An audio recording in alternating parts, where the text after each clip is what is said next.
Excuse me, everyone. If I just get your attention, please. Thank you. Very, very swift. Thank you. So we are just a couple of minutes late, but thank you for coming along tonight, and thanks to everyone that's online watching at home, and welcome to the AusCycling Roadshow, where we talk about AusCycling and the concept that has been worked on over the last 18 months or so. It's certainly a very exciting project, and for many of you, maybe you're just coming up to speed just now, and that's what this is all about. So it's about giving you enough of an understanding of what the concept is so that we can really make an educated decision going forward for the benefit of all the disciplines that pedal bikes.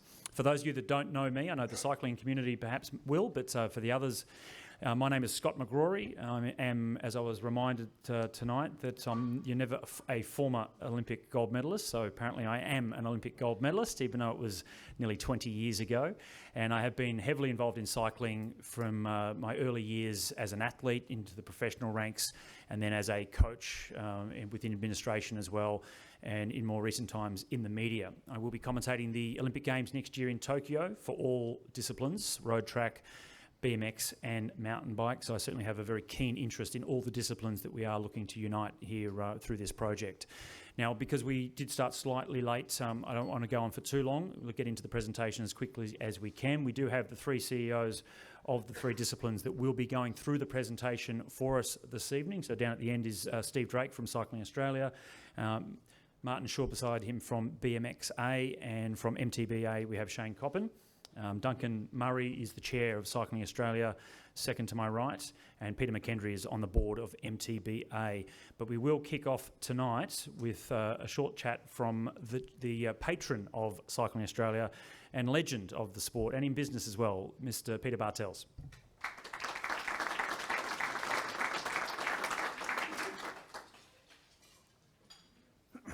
Well, I'm a gold medalist too.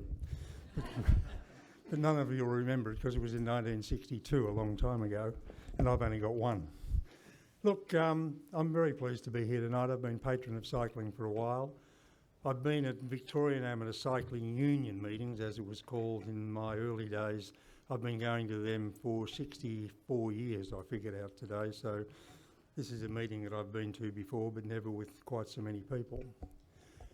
I led as chair of the last sort of discussion we had with cycling some couple of years ago to reform the board to see if we could find a new direction given the financial melee that cycling found itself in after some misguided strategic efforts of running events and doing a whole host of things. Many of you in the room here will be well aware of that. You'll be well aware of the issues and well aware of the difficulties.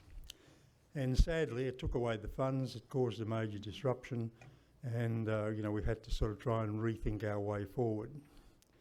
In the early days, cycling's been going through, if you like, evolution for as long as I've been riding, and I started, I'm 79, and I started when I was 14, and I stopped when I was 21. And through all of the time since then, I've been keenly associated with cycling, either as a spectator originally, then as a participant on meetings such as this, then as a director of Cycling Australia, and then as a sponsor during my days of running the Foster's Brewing business, whereby in the early 80s we had the Foster cycling team. I then was the chairman of the Australian Institute of Sport and the Australian Sports Commission, and in that early part when we started I was one of the proponents that got the Australian Institute of Sport established.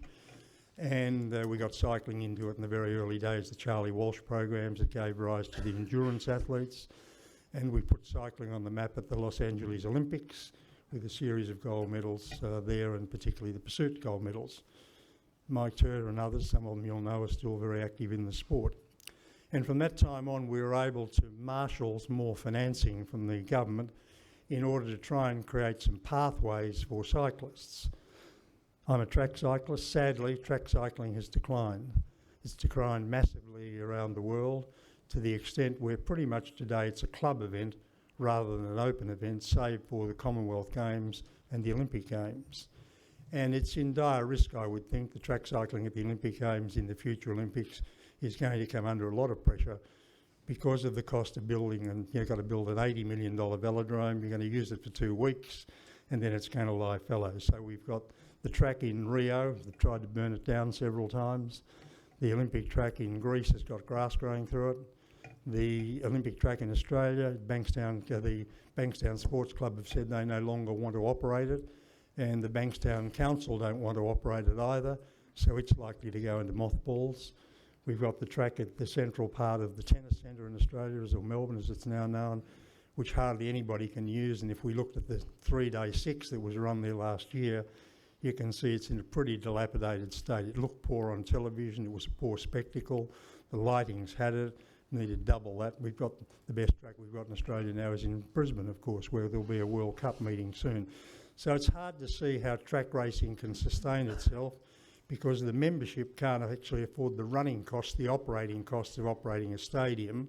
So unless you can sublet it for a whole host of events that aren't cycling, then you've got a massive problem going forward. And certainly nobody in this room, either the director sitting here or anywhere else, could afford the upkeep. If we go to the Olympics, BMX is the new sport in the Olympics. Mountain biking came in the Atlanta Olympics.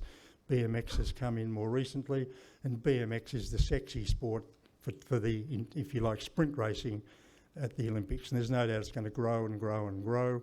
It doesn't cost the Olympics a lot to put it on. They can push a track together quickly, put some prefabricated stands, and the amount of spectators you can get is unlimited, unlike a velodrome where you're running tight with 5,000 or 6,000 people. So that part of the sport, track racing, is definitely got some difficulties. Road racing, on the other hand, has absolutely expanded. It's a blossoming event. People have embraced it around the world. I think the television audience for the Tour de France this year is about 800 million viewers, basically, on an average, 700 or 800 million on an every daily basis. So it's much bigger than the World Cup of Soccer because it's being run every year rather than every fourth year. So quite a lot has happened. The problem we've got with road racing in Australia and other parts of the developed world is you can't race close to cities. So here we are, you can't run a road race pretty much within 60 or 70 kilometres of a major city. You've got a special dispensation to cover the roads. We're always in arguments with the police and other people. I went to the tour of Toowoomba a couple of years ago. Every day there was an argument about where it was starting, where it wasn't starting. Your son had a really bad accident in the year that I was there. So it's a difficult thing that we're dealing with. However, it is changing, and we have to think about Cycling Australia. Where do we go as a strategic vision for what do we want to do? We want to race, we want the clubs to function as the club were functioning, but we have to get better organised at the central component of cycling with the amalgamation of the disciplines that you're talking about tonight. Mountain biking's grown enormously, but mountain biking in Europe is under a lot of threat at the moment because of e-bikes. You know, the fastest growing sector in the market are e-bikes. Some of you will know I'm chairman of Bike Exchange. We're the largest seller of bicycles in the world. We sell more bikes in Europe than anybody else. We're the largest seller in America. And so we can see these trends that are emerging. And if you look on your list, look up the net, you'll find that e-bikes are roaring ahead, which means e-bikes are going to mean that governments are going to have to deal seriously about registration of bicycles. Everybody I talk to throws their hands in horror and said, you know, we can't do it, we shouldn't do it, we don't want to do it. But it's inevitable that we'll get registration because the congestion in cities and the congestion planners, the city planners, are all planning for bicycle cities going on. I've been a delegate to the UCI for many years. I've sat on many of those committees, and Holland, Denmark and the Europeans are leading the way where they've actually integrated cycles and cars. And if you think about the congestion we're getting in this new rail system that we're building in Melbourne, there's no way you're going to be able to build enough parking spaces to develop for the rail heads where people and commuters are going to travel to. Whereas on e-bikes, weather permitting, with difficulty sometimes, you're going to be able to get 100, 200, 300 e-bikes at a train station where you'd never have enough parking space for 300 cars, 400 cars, 500 cars. So there is an evolution coming. There's a revolution to some extent about the way traffic's going to be managed. The new plan for St Kilda Road, Melbourne, says the whole centre part of St Kilda Road from Melbourne to St Kilda Junction will be trams and bikes, and the side lanes will cater for cars. So we've got to start thinking about what's our position, who's going to be the spokesperson for cycling. At the moment, cycling is made up of a lot of splinter groups. There's Bicycling Victoria, there's Bicycling Network, there's somebody else running tours over here. The only people who are getting mass start events are Grand Fondos. So there are events that are being run almost without sight of our guidance. People love them. They love them all over the world. They can't get enough of them. The market's changed, I can tell you from my bike exchange thing, where cycling is now a fashion business. When, I don't know, it seems like a long time ago, 60 years ago when I was riding Melbourne to Frankston, 98% of the people beside me on the road were registered bike riders. Today, if you go down that ride, I reckon less than 5% of those people would hold a licence. So we're not getting a cent out of any of those, but they are giving away our name for cycling because they're riding racing bicycles in the most of it. So most people see them as racing cyclists. So the responsibility for those road users going through red lights, behaving badly, riding in bunches, causing terrorising events, whatever they are our responsibility because we're the Australian Cycling Union and people see us as being in control, whereas in fact we've got no responsibility. So we have to find a way of seeing how can we get that. There's an economic reason we need to get there too. Last year there were 1.4 million bicycles sold in Australia. If we could get 5 cents for each one of those bikes that were sold, or 10 cents for one of those bikes that were sold, because we were the authority, the equivalent of the RACV or the NRMA or whatever that might be, we would have our funding problem solved overnight rather than trying to run the show out of capitation fees or registration fees or whatever they might be. In addition, if we go the registration route, we would be able to get cyclists covered under the TAC insurance program, which they aren't always covered for today. Everybody complains about registration. I don't know how many hands up here in the room who's got a cat or a dog. Okay, well they're all registered. You're paying a fee for them. Well, they might not be. They're supposed to be. You're at risk if they're not. But in any event, the majority of them are registered. So there's a system that can cater to register a dog. So it's not impossible to get a system that'll cater for registering a bike. We could easily chip a bike. We could easily chip a chip that can be read. It can be read at a race start. It can be read anywhere. You're already doing it in racing. We can already register 100 bike riders at the end of a Tour de France stage coming across a finishing line at 50 or 60 kilometres an hour, apart from the hill climbers, they're a bit slower. But by and large, we can do all of these things with technology. So what you're going to be hearing tonight is a discussion about how can we perhaps lay down the tools of war for a moment or two and see what might be achieved if we took a broader strategic view of where we want the sport that we love and what role we would like to play it in terms of dealing with government, being associated with government, having an influence with government. At the moment when they're planning the roads, when they're talking about St Kilda Road, somebody came to see me and said, Peter, who do we talk to have a serious discussion about this planning device? And so we haven't got many cyclists, old cyclists, in prominent positions with government. We haven't got anybody in Parliament. We haven't got many voices, and we've got to do something about it as a central body. So I don't think there's much more than I can add. So I'm really here tonight to say I'm very supportive of what's going to be put forward to you tonight. I hope the other states will see it. That this is not a state issue. It's not an issue about trying to change the way clubs run.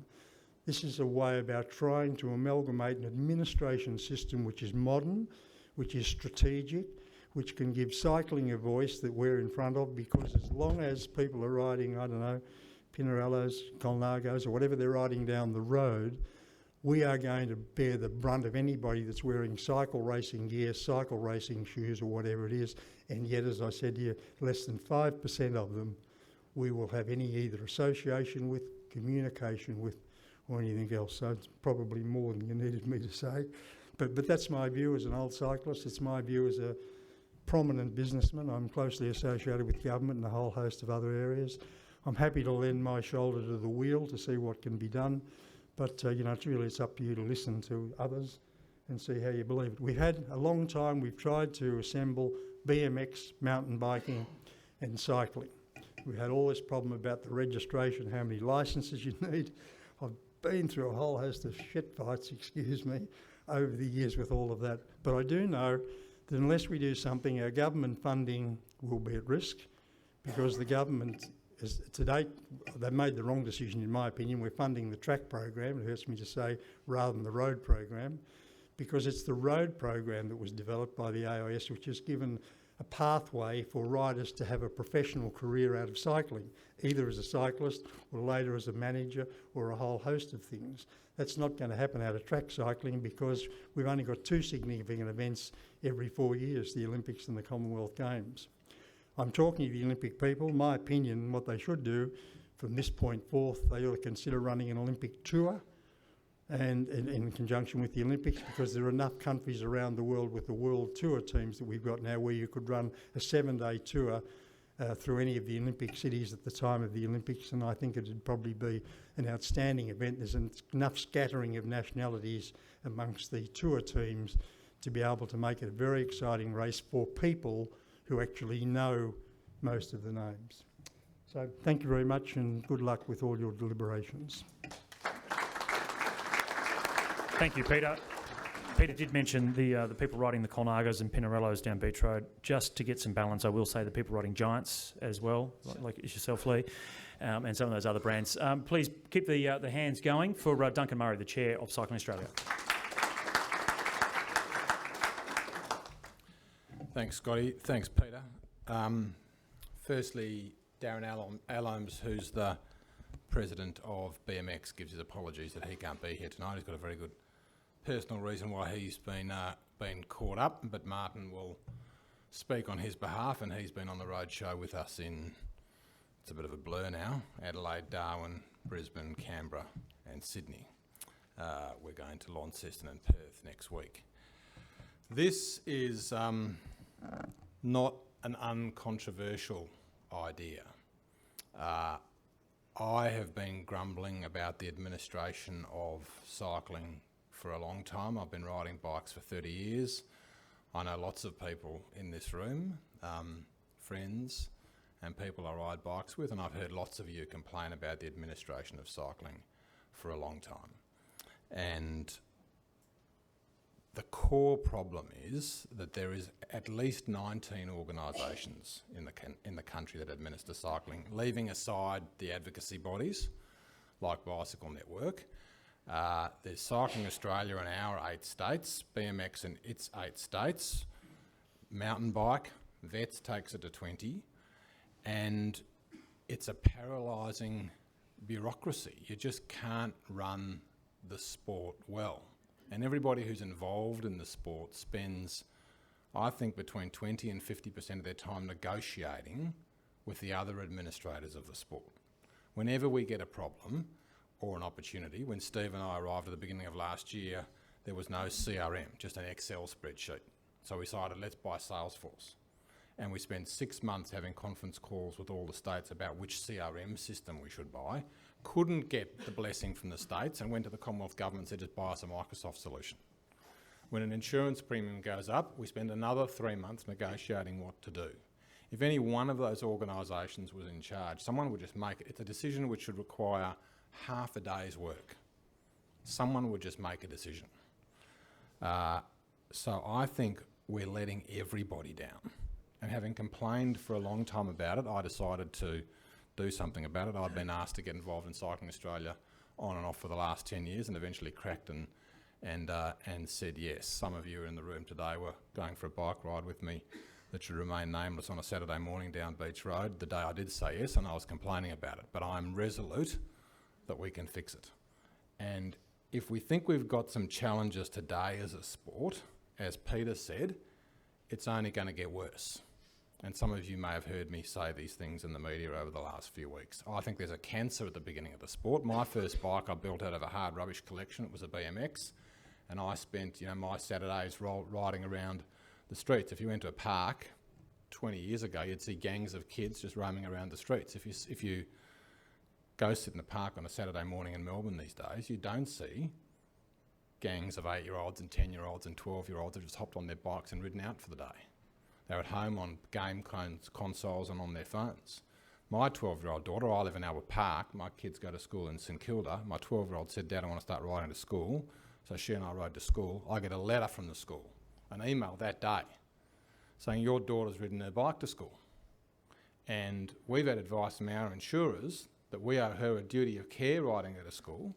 It's a very risky activity. We'd prefer she came in a car, Because of that risk, we've pulled out the bike shed, and if she's going to continue to ride to school, she needs to sign a release.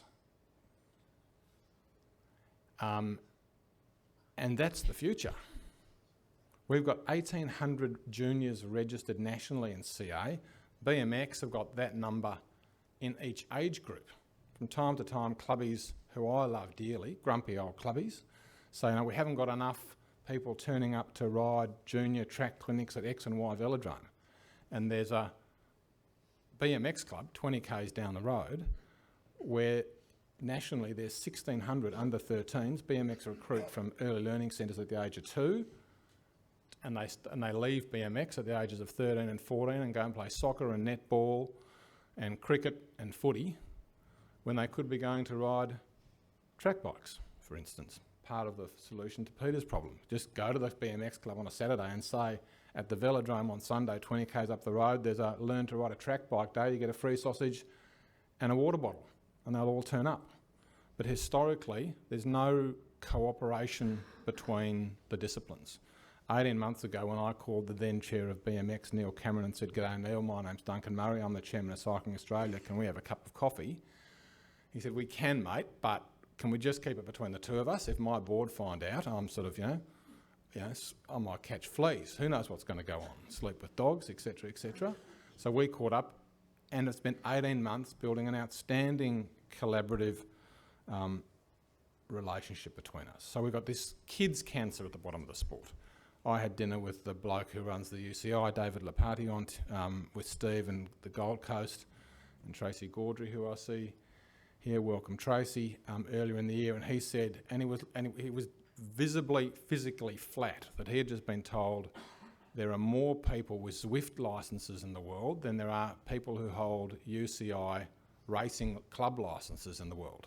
And I can tell you which way the graph's going. There's, as Peter said, the consensus is between 70 and 80% of bikes sold in the world in 5 years' time will be electric bikes. He's right.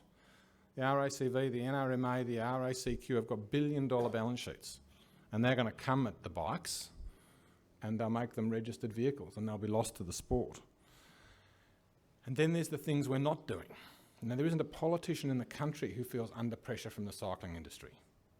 We have no national infrastructure policy. Everyone's talking about density and affordable housings and cycling as commuting.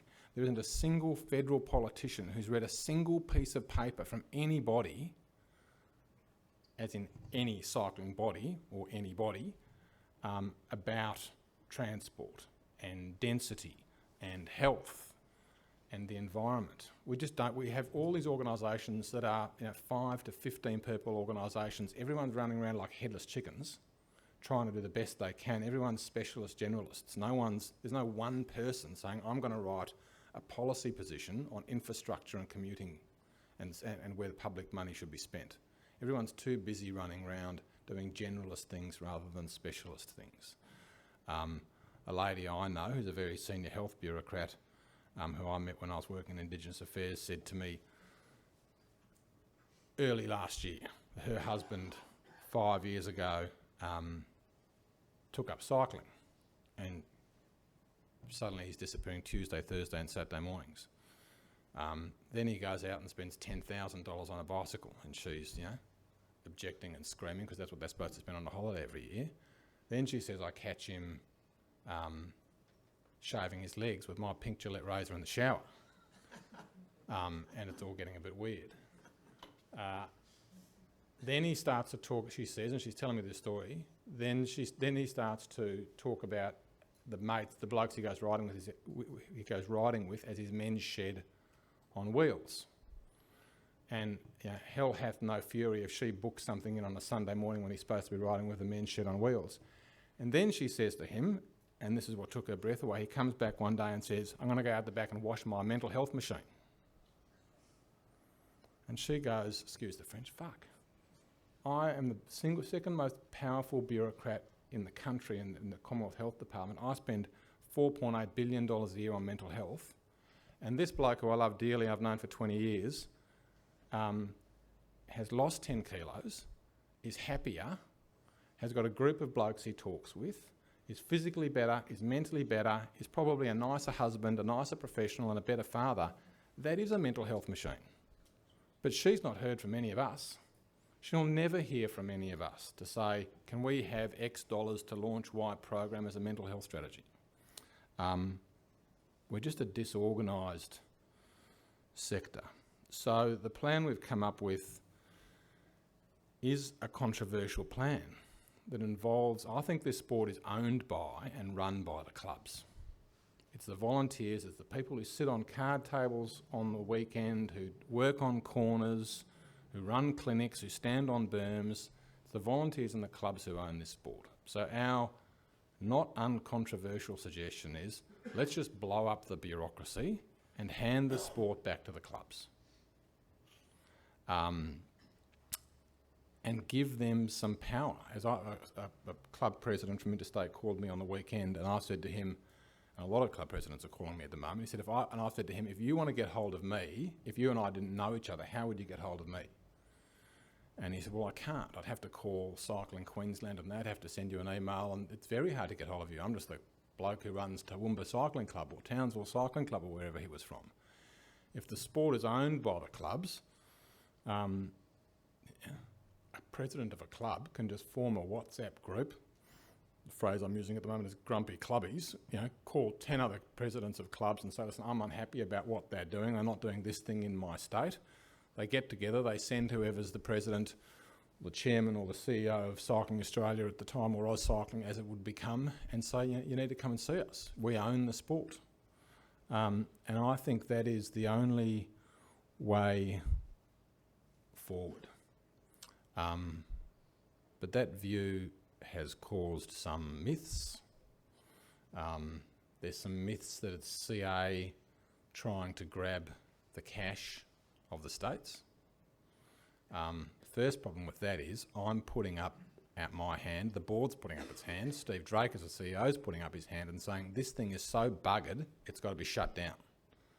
So it's not about CA taking the cash. The first thing we want to do is euthanize CA and start again by coming together with BMX and mountain bike or with BMX and mountain bike. So it's no takeover. No one's trying to nick any cash. The next myth is that it's overreach, that we're going too far. But the problem is that there aren't many halfway houses that work. Sailing's gone halfway down the road and got stranded. Golf's gone halfway down the road and got stranded. Water polo's sort of flailing around at the moment. If you've got 19 management teams and 19 balance sheets, it's very hard to think as one team. And if you go to 9, does it get any better? Not much. I've lived in that system. That's why I've got no hair. If you have 1 management team and 9 balance sheets and 9 organisations, you then go back to those 9 organisations and say, you've got to approve a budget, can we pay payroll and pay creditors? Theoretically, there might be some halfway houses. Practically, you just find that those organisations have been set up for failure. So all the CEOs are stepping aside. All the boards are stepping aside. Only the 3 chairs are going on to the new organisation. All organisations get treated equally, as you'll see in the slides. 3 from BMX, 3 new, 3 from mountain bike, 3 from CA, 3 appointed by the Sports Minister, by Sport Australia. So it's a new organisation, a new board. When I first had this conversation, it was suggested to me by the Commonwealth Government that there be 5 representatives of CA, 1 of BMX, 1 of mountain bike, because we were more important, and I said that'll never fly, we're all equals. Forget about the number of people, the amount of staff, the amount of money, these are all equals. All the disciplines are equal. And we can treat each other, we can teach each other so much. Park the practical benefits, like 1 licence. Now BMX reminds me of the sport I knew when I started racing road and track bikes in the 80s. It's a working class sport, families are in it. You don't see, you go to road races these days, individuals arrive in European cars typically without their kids. You go to a BMX meet, it's mum, it's dad, there's Hiluxes, all the kids are involved. It's got this family vibe. Reminds me of the Leongatha Velodrome in 1986. So I think we've got a lot to learn culturally from our BMX colleagues. So it's not a takeover. It's not about repaying debt. It's not about somehow, another thing I got told today, it's about us somehow trying to take the money of the other disciplined states and give it to Simon Jones to turbocharge the high performance program. It's the bizarre the things you hear. None of that is true.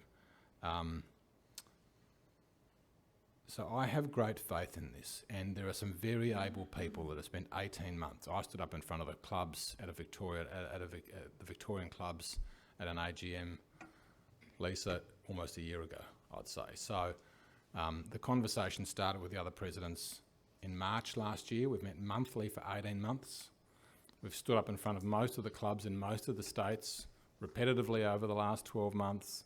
A lot of smart people who are brought to this system by nothing other than passion have done their best to come up with this idea. And it doesn't take much intellect or courage to pick holes in someone's ideas. It takes much more courage to take a leap of faith and acknowledge we need to change.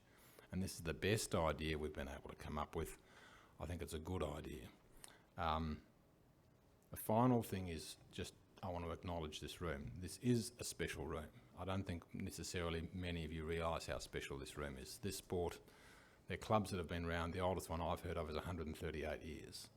And I don't think in the history of this sport have all the disciplines sat in one room and had a conversation about how much they love the sport, how they can come together, because we're all here for one reason. We're all here out of passion. We love riding bikes regardless of the size of the wheel. So what's happened over the last 2 weeks is a special thing. This room has happened in every state. All the disciplines have got together, and each discipline has got together. So I think this is the 11th meeting in 3 weeks. And it's the first time it's happened in the history of the sport, and I think the glass half full view is some good people are doing their best to put up the best answer that they can think of, and there's a conversation going that is the most constructive glass half full conversation the sport has ever had. So thanks for coming tonight. Keep an open mind. I look forward to the conversation over the coming months.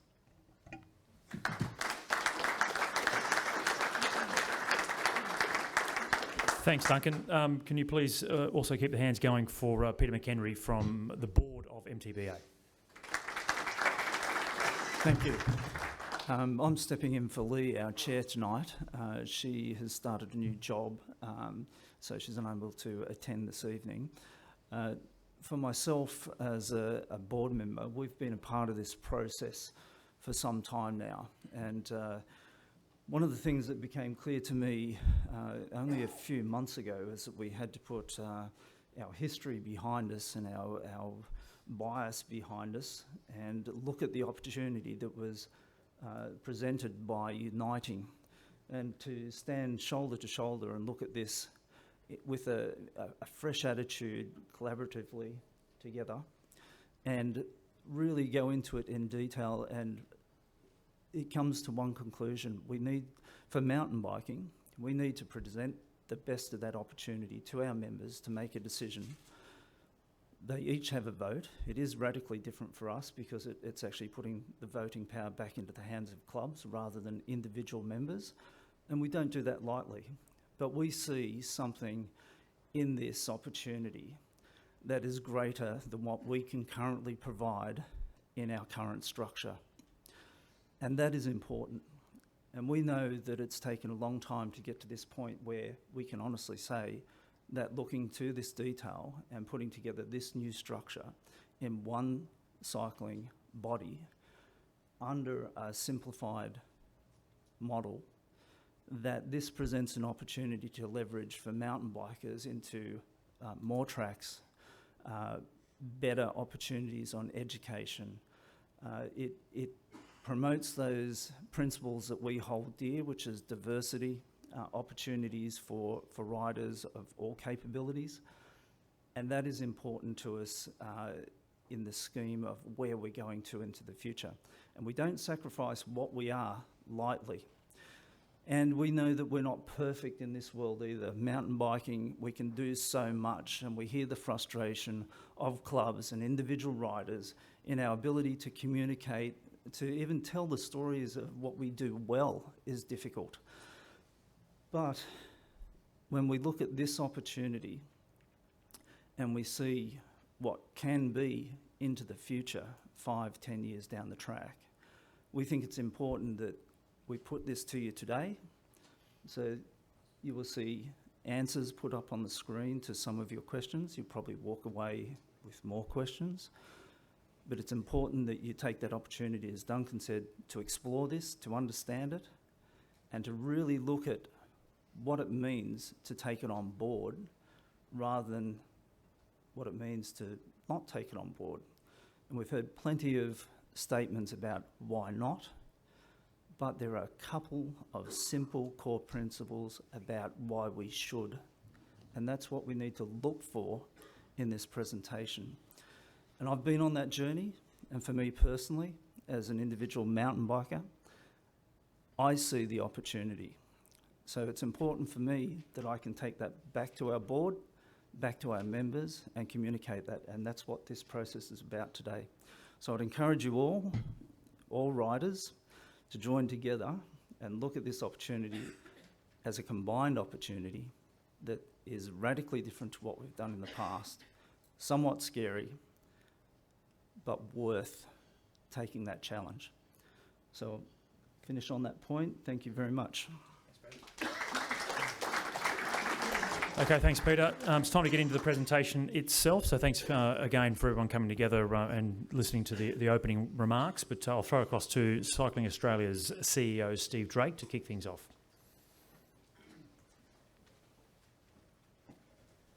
Thanks, everyone, for coming.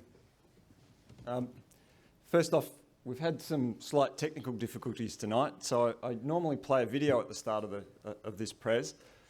Has anybody seen the video on the AusCycling website? Show of hands. Some. Okay. I guess the punchline at the end of that video is let's ride together, and that's really what we're talking about here tonight. It's about how can we structure the organisation of cycling so that we can have better outcomes. That's where the video was supposed to be. If I had shown the video, I'd say, okay, that's a good introduction to talking about what the tangible benefits of AusCycling are. And the first one, which is I suppose front of mind for many, is trying to get rid of some of the duplication, particularly as it relates to multiple race licenses. And we'll talk. Now, obviously, that's a disincentive to people trying different disciplines, and it's potentially one of the reasons why we don't see so much crossover of the so many kids that ride BMX into other disciplines as they get older. It's about trying to provide more resources directly to clubs and members. It's about unifying the disciplines for better commercial outcomes, and I'll talk about why we need to do that in more detail later. But really, that's about aligning the incentives of the employees who work for the various organisations. Dunk mentioned the lack of investment in infrastructure and facilities and lobbying to get those. Again, this relates to the structure of our organisations. Because we're 19 small businesses, there's not in any of those businesses the capacity to invest in somebody who's a specialist to lobby for facilities. So, again, from a Melburnian point of view, you do have to drive miles these days to get to a road race, and that's because, from an administrative perspective, two major strategic errors that we've made historically. One is to assume that kids will always ride bikes, and Dunk talked about how that's breaking down a bit. And two, to assume that we'll always be able to ride on the roads. Now, when you look at the statistics, from when I was a 7-year-old riding around on a green dragster in Moorabbin in 1976 to 2016, when the last census was. The population of Australia has grown by 70%, but there's 3 times as many cars on the road. And most of that growth has been in the 5 major cities, of which Melbourne's one. And when we talk about what's the impact of that been on our sport, it's fundamentally changed the attitude of parents to cycling. And that's why kids don't ride to school. It's because parents are worried about getting hit by cars. It's why Dunk's school sends him a waiver before his daughter can ride to school. And we have to be actively pushing against that if we want our sport to flourish. And to do that, you need to structure yourselves so that you can get the resources to do it. Because just sitting there and hoping and praying isn't going to change anything. We need to take active steps. We need to have one voice. Again, at the moment, I don't know how many different lobby, voices there are for cycling. There's 19 on the competitive side.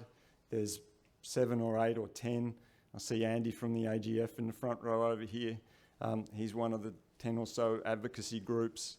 We've got the vets in their various incarnations. So you're well over 30.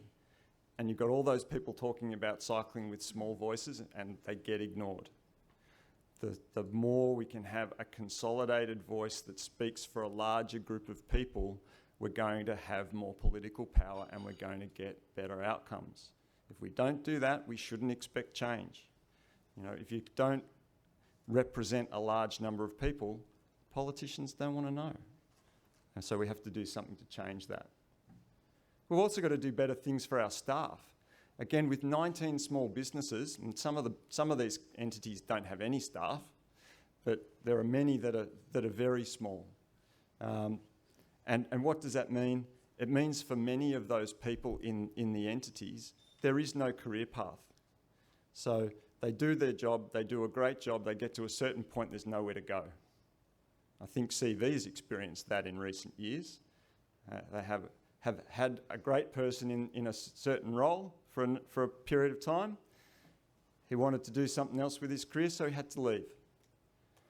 Under this proposal, that wouldn't be the case. There's the opportunity to move within the organisation. And we were lucky in that person's case. He moved elsewhere within cycling. But there's lots of different sports in Victoria that have their headquarters here. And one of the risks is you have good people and they move on, they go to another sport. Having a national footprint for all the disciplines is a way of strengthening our footprint as well.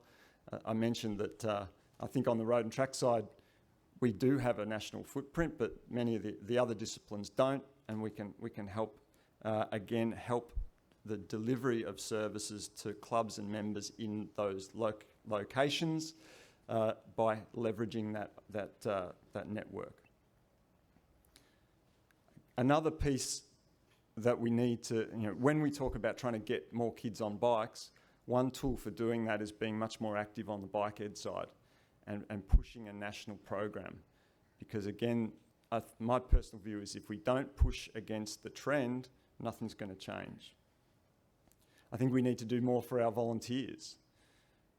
Again, building some better support services and some better recognition of our volunteers will help to strengthen what we're doing with clubs. And finally, it all comes back to money. A lot of people on this roadshow have sort of said to me, well, you shouldn't talk about cycling as a business. It's an activity or it's a sport. If you want services, you've got to pay for them. And so cycling is a business, sport is a business. Try to tell the AFL it's not a business. And this is something that we also have to recognise, that the call it the Olympic NSOs or the non-professional sports, we're competing with the professional codes for the attention of kids, for the attention of parents, for the attention of sponsors, for the attention of coaches, you name it. And if you look at a chart of what's happened to the revenues of the professional codes versus cycling and other similar Olympic NSOs over the last 10 or 20 years, the Olympic ones are basically flat and the professional ones are going through the roof. Now, most of that's TV revenue, but they're using that to generate interest in their sport, to fund junior programs, you name it. So unless we position ourselves to operate as efficiently as possible so that we're doing the absolute best we can, we're just going to continue to get squashed by the bigger professional codes. I'll move on. I'm conscious that we had a long introduction today, so I'm going to try to move a little bit faster. Hopefully some of you have seen the membership model that we're talking about under AusCycling. Seems a little small tonight, so I hope you can all see it. Basically what we're trying to do is simplify things because we make the sport very difficult for people to access. As I said, at the moment we've got 3 NSOs, so we've got 3 sets of licenses. If you want to ride multiple disciplines, you have to buy multiple licenses. That's a pain, and it's a disincentive to doing it. We want to get rid of that. And we also want to get rid of some of the ridiculous complexity that the federated model in BMX and road and track introduces in a whole bunch of areas, but this is one. Between BMX and CA, there's, I don't know how many, over 200 different membership options because there's a different price in every state. Why? Because that's how the model's grown. And there's no need for it. Why does it need to cost $20 more or less in any given state to ride? All it does is create administrative problems and result in errors and costs to run that system. What we're proposing here is a much more simplified system, fewer categories, just buy your license and race. Now we're talking about 2 tiers. One is basically a rec membership of $50 or $80, and then the right-hand column, or the 2 right-hand columns rather, are in the total cost, including the membership, but you've got to add on a club fee. Didn't explain that very well, did I? The easiest way to say it is for an adult to ride all disciplines, $250.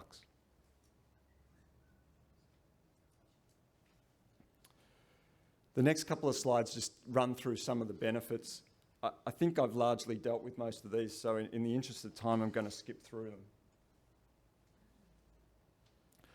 The most important thing that I'll point out on this one, and this looks like an older version of the presentation because I know there's a typo. This should say the benefits for clubs. Bottom right-hand corner is that this proposal doesn't directly impact on anything that happens at club level in the short term. So day one of AusCycling, exactly the same thing that's happening at club level will happen as is happening today. There's no impact on your club assets, there's no impact on your events, there's no impact on your local sponsorship. But what we're trying to do is strengthen the system so that over time we can provide you with more services and make life easier at club level. This is just a couple of examples of the impact of the change in the membership model. So for a 5-person family that rides and races a bunch of different disciplines in Queensland, at the moment that costs $806. I should have the Victorian price, but I don't. Under our new model, that's $575 before a family discount. For an elite New South Wales female who's riding road and mountain bike, at the moment that costs $377 plus a club fee. In the future it'll be $250 plus a club fee. When I talk about building the capacity of the system, this is where we want to get to. At the moment, if a corporate came to see cycling in Australia, if they can figure out how to do that, given there's 19 different entities they could potentially go to see, and they say, well, I'd like to sponsor every women's participation program in Australia. Give me a price. First thing I've got to do is get 19 people on the phone. So that probably takes about a month by the time we get the diaries right. And then we sit there and we say, okay, we've got to collate some data on all the different programs that are run. I bet you I can tell you actually, I don't need to bet you, there's absolutely certain that there's not consistent data collected across those 19 organisations. So it takes a while to collate that data. Maybe it takes a couple of months. So we're already 3 months in. If we're lucky enough to actually secure some sponsorship, then we'll get on the phone and cut each other's eyes out about how we should divide up that money across the 19 organisations. What really happens? In the meantime, they've gone to AFLW and done a deal. We make it really hard to deal with our sport because of our structure. Now, this is an example of success. HSBC sponsors British cycling right from the bottom, from the Learn to Ride programs, right up to the Olympic team, across all the disciplines, and they pay something like £8 million a year to do that. That's $14 million and change. Now, I can tell you there's no cash sponsor outside of event-related sponsors in any of those 19 organisations for more than 100 grand. That's a disgrace. When there are somewhere between 2.5 and 4 million people riding bikes, we're just not achieving our potential. Now, one of the reasons is we make it hard. We also make it hard to deal with government, and we don't position ourselves well to get outcomes from government. Largely that's because we're not structured and we don't have the capacity to do it. Again, I talked about 19 small businesses. None of those 19 have the ability on their own to fund somebody who's really connected and knows how to walk the halls of government, whether that's at state, local level, you name it, to help clubs or states to get outcomes with funding. So what do? We do our best. We knock on doors. Clubs do great work. From time to time they have success. But here's what happened at the last federal election. You see, most of the entities that got money are from the professional codes. That's because they're staffed to lobby. You know, cricket has 12 people who are basically professional political lobbyists that are all, on the road 5 days a week, thinking about this at 9 o'clock on Monday. How can I get more cricket grounds? How can I get some lights installed? How can I get female change rooms? That's why they get better outcomes. Last election cycle, we basically got nothing because of our structure and because we spend too much time arguing amongst each other. Now, this slide is supposed to build. The red circles are supposed to talk about how we make it hard because of the disciplines between us. And so, we've talked about multiple licenses. We've talked about, not having the ability to sell the various disciplines in one package. The green boxes are talking about the dysfunction of the federated model. Now, I've only been in this role for 18 months. During that time, there have only been 3 instances where it's been necessary for the CA and states to make a decision on a federated basis. My estimate, having worked in other non-federated entities, is that those kinds of decisions in a normal entity would have taken maybe a week and 1 board call in each instance to make and to come to a sensible outcome. Each of the 3 that I'd been involved in over that 18 months took 2 months. It involved innumerable phone calls with senior management in CA and the states, going back then again to state and territory boards, coming back for more phone calls, going around and round in circles, wasting time, money and effort because the structure doesn't encourage cooperation. It actually encourages the lowest common denominator outcome. And can you tell me, if you wanted to build a model for how you would structure a business, would you start with 19 separate boxes? I know I wouldn't. So this is what we're talking about. A unified entity serving clubs and members through local offices in every state. Now, so again, when we started talking about AusCycling, one of the things that we saw on social media or whatever was, there's going to get rid of local offices, it's all going to be run out of Collins Street. That's bullshit. we want to build a customer, member-focused entity, and that's, Shane's going to talk to you about how we're proposing to do that, but the local offices are critical. What we want to do is strengthen the local offices so they can provide services to clubs and members, and effectively the national body works as a support centre for those local offices. And of course, as Dunk said, the clubs own it, and there's direct feedback. So really what we're talking about is an improved business model. We can't afford, as a relative minnow compared to the professional sports, we can't afford a structure that has us fighting with a hand tied behind our back. If we think we can, we're crazy. If we expect improved outcomes from our current structure, we're crazy. It's like asking the same question again and again and expecting to get a different answer. It's not going to happen.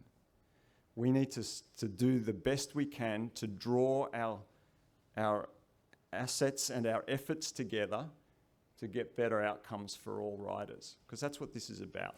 It's about trying to have concentrated resources to benefit cycling. It's about allowing us to invest more in cycling. Building a strong financial position. Part of this proposal does involve a net injection of $2.5 million of funding from Sport Australia. That's because they see the potential of cycling to help them to achieve their broader objectives. So again, when you look at what the Sport Australia's strategy is now, it's all about getting Australians active. And cycling can play a very important role in this. You can't swim to school. Cycling can play, as Dunk said, a very important role in reducing congestion, reducing pollution. Peter referred to the ability to ride an e-bike to a train station and deal with traffic congestion that way. And it's also about positioning us for the future, because things aren't going to stay the same. E-bikes are going to be important. And if we're not a strong body that can adapt for changing circumstances in the market, we may find that the RACV becomes the body that's the dominant e-bike service provider in Victoria. And if that happens, but 80% of the bikes that are sold in 10 years are e-bikes, where do you think we sit on the totem pole? And where do you think politicians go when they want to talk to somebody about cycling? They'll go to the RACV. We've got to get our act together. Of course, we want to preserve the good things, the tradition that we've built up through all of the great times of cycling. And this proposal has the capacity to do that, but it also positions us for the future. Now, I'm not going to run through all this because, again, this is basically a summary slide. As Dunk said, it's not an uncontroversial proposal, but it's an important one, and it's about positioning us for the future. So I'll hand it over. I think that's mine. Yep. I'll hand it over to Shane, and then I'll look forward to some good questions shortly.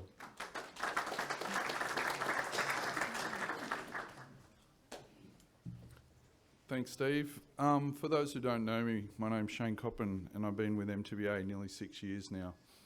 And just a couple of words before I get started. During that time, I've seen some things change, but I've seen a lot of things not change. And I've sort of looked at why that is. And I've wondered why we haven't been able to project and close the gap between our participation bases and our memberships, and why our capacities remain diluted. We have great capability within our workforces, but we really struggle when it comes to capacity. And we're 19 small organisations. Our organisation's gone through quite a bit of change. We went from 2 or 3 staff, we're now pushing 16, 17 staff. Our membership's gone up from 9,000 to now over 17,000. We're $2.5 million business. How are we ever going to get to be a $10 million business? How are we going to deliver the outcomes, the real true outcomes and benefits? How do we provide a high performance program for our athletes? How do we support clubs better? How do we make sure that when my finance manager resigns last week, that I'm not put into a spin about how do I replace that and ensure that the service that we want to do is still there. I look at the opportunities that collectively we have all missed because we don't speak together, we haven't worked together. So for me, this is what AusCycling is all about, an opportunity to be in this room together with all of you. And it's been a really rewarding and an exciting proposition. It's been a really rewarding and exciting journey. And for me, we use a tagline that says, let's ride together. But for me, it's really about let's work together to see if we can create an organisation that has upwards of 250,000 members, is sustainable, doesn't rely on grants to survive, it relies on grants to thrive. And we can actually deliver true benefits and speak on behalf of all riders. So I've got the governance section.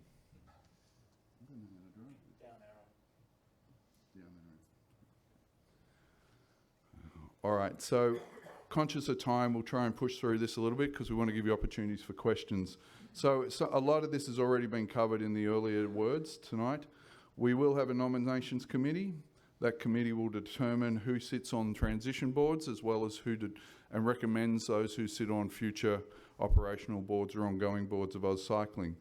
The initial nominations committee will be made up of representatives currently coming out of the NSOs, Peter McKendry from Mountain Bike, Sharon Willoughby from BMX, and Linda Evans from Road and Track. And there'll be an independent added to that group. None of those individuals will sit on the board of AusCycling ongoing or in the transition. In addition, we've talked about a new CEO, so neither the three of us will be continuing on, but we will certainly be involved in the transition for as long as AusCycling wants us. We don't want to go through all this work and not see what we're trying to build come to fruition. There'll be a number of board subcommittees that'll be established. The transition board will start with 12. I might hold that and come to it on a later slide. The critical part here is the ownership. This is going to be an organisation owned by you, the clubs, members. We're not going to put bodies in between who act on your behalf, or do they? We are putting the controlling interest and the direction of the organisation back at the grassroots level. You will have a direct say. The model allows for checks and balances through that process. This is your organisation. So the transition board will be made up of 12 individuals, as Duncan alluded to earlier. It'll be the 3 NSO chairs currently coming across. Their names are there. There'll be 2 more representatives from BMX, mountain bike, and the road and track world. There's nothing to say they'll come from boards. In the mountain bike world, we're looking at people outside our board to come in and fill these roles. This is an opportunity to shape a whole new board that represents the community of cycling collectively. And there'll be some representatives made up from an independent pool that will go through a vetting process with Sport Australia. This board and the opportunities that are being created here is something that could be quite unique. It could cover so many areas that we don't cover now. Imagine if someone from transport sat in there. Imagine if someone from a participation area or a remote area is sitting on these. The opportunity is endless. Year 1, 3 members will drop off the board and it'll revert back to its final number of 9. And then following that, there'll be a change as we move forward, but it'll always remain a board of 9. So if we look at the overarching structure, board of directors, 5 pillars around the organisation of the business. It's a functional business model. It's not a siloed or disciplined-based model. It's a service business around functional areas. Down the bottom there is what we call... Have I missed a slide here? Sorry, yeah, it's an older version of the deck. So we've got what's called the state advisory boards. I'll come to those a bit later.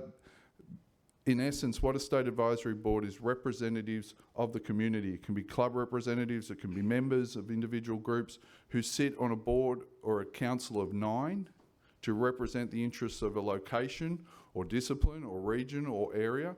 Within that state advisory council, you'll then elect a chair. The chair from that panel will then move up and sit as well on the National Advisory Committee up the top. They'll elect a chair, and the chair from that group will sit directly on the board of AusCycling. And if you look from then at the bottom working up, there'll be a number of local general managers in each state and territory, and it's important, and this model is predicated on staff and office representation in every region of the country. from a state and territory basis. They will work in close contact with those local general managers. They'll work in close contact with the workforce located in those local offices to deliver the outcomes that are important to you.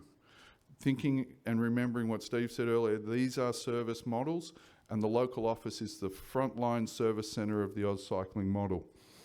So if you consider it from a checks and balances viewpoint, the state and territory advisory councils are made up of members and clubs. They have access directly through their network up into the board of AusCycling, and they also have that access through the general managers up through the management into AusCycling. Yeah, this is where this slide is out of order.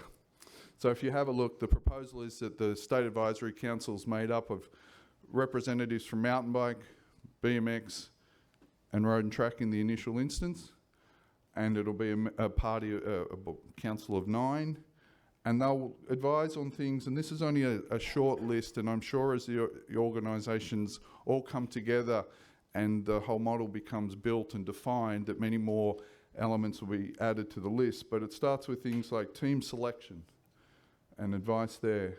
Historical and archival matters. This is something that we've learned all the way through this process, that the history of this sport, no matter whether it's a 30-year-old sport like mountain bike or a 136 or 38-year-old club from road and track, is vitally important to be protected, enshrined and embraced within this model.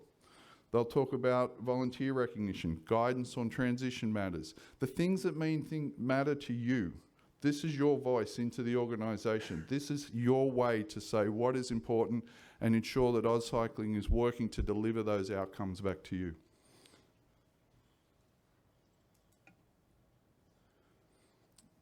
So when we've looked at developing the workforce, we've taken a slightly different approach. We have the normal org chart with the board at the top and the pillars and all the different roles defined or working through that. But the first and foremost thing about AusCycling is we said, who is this organisation for? What is its heart and soul? And its heart and soul is its members and its clubs and the people that it serves. Anyone who rides a bike, anyone who wants to ride a bike. Your grandkids, my grandkids, their grandkids, whoever wants to get on and ride a bike. So it's important that they direct, and they are the driving influence of what happens through this organisation. So we've taken an approach that they sit at the top. They lead the organisation. We have our state and territory officers, and their role is to work towards having that constant engagement with members and clubs around community engagement, events, the things that are important to you, development, education, lobbying for facilities, all those sort of things. And then those state and territory officers will have a support body behind them, which is the national office. And when we say national office, we could find portions of that office located here or there. We've talked about membership. You can't just put all membership, say, in Brisbane, because WA closes later. So you've got to share those things. So we're looking to create a truly national organisation that shares its resources and its workforce throughout the country, wherever they are needed, to support the people at the top of the list. And then there's all the other elements of the organisation that need to be embraced, such as membership and the corporate and the financial and the relationships that we might share with all the different federal or government or sporting bodies. And then we move our way down to the leadership teams and the board. We looked at, we did a lot of workshops, as you're already aware, and we went through and we identified what are the things that you would want your local office to do? What are the important things you want them to do? Do you want them sitting there doing accounts? Do you want them sitting there working for you in delivering education programs? What is it important? So we've developed a list, and this is by no means a final list, but this is some core things that came through the discussions that we had. And it talks about shared services. So when we talk about stakeholder and partnership relationships, it's fundamental that they are people-to-people relationships that exist within states and territories today. But it is also vital that they have the support from the national office or the national level to support them in their endeavour. And when we talk about a national office, don't just think of it as one location. Think of it as the other 7 or 8 locations that may exist in this network of AusCycling to be able to come and support you in what you're trying to do at a local point. Then we move our way down the list and we start to look at things that we don't do today. We have no one working in diversity and inclusion. These are things that are vitally important. These are things that government are looking to fund, and they're looking at sports and they're looking at organisations who are taking a leading approach in advocating for these things and saying, we want to support those organisations that are making significant change and leading communities. And that's where we have been able to grab some things that we haven't had before. Sport integrity, we don't have that. No one has that. And we need to improve our business development, all these different things. So this model covers on that. We look through the workforce that exists today, and there's approximately 80 odd staff collectively amongst all the different organisations, so the 19. Some have none. I think the top one has, the highest number is 20. And then, you know, I think it comes down to about 16, and then it falls away to about 10, and very quickly it falls away. There is a lot of people doing very similar things, and they're all working incredibly hard. They're all capable. They're all doing the best they can, and they're all, in most cases, doing fantastic jobs. But what we needed to do was look at and say, how can we reallocate some of that duplication to provide greater service where we aren't providing service?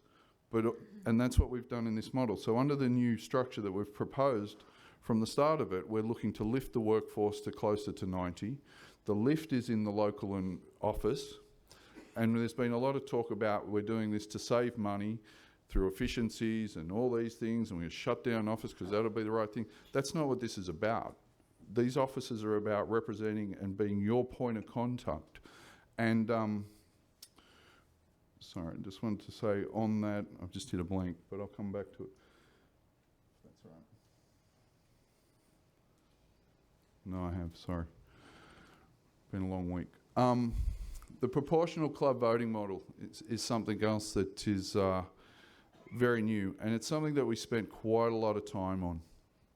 And we looked at a whole range of models. I think we had about 6 core models, and then within that we had multiple variants of all those different models to try and come up with something that we believed would be fair, equitable and representative of the communities, the memberships that currently exist, and the disciplines and the states that all exist. So we worked through a range of options. We settled on this one, and if you have a look, it talks about the balance of power sitting in that with clubs that have between 100 to 149 members.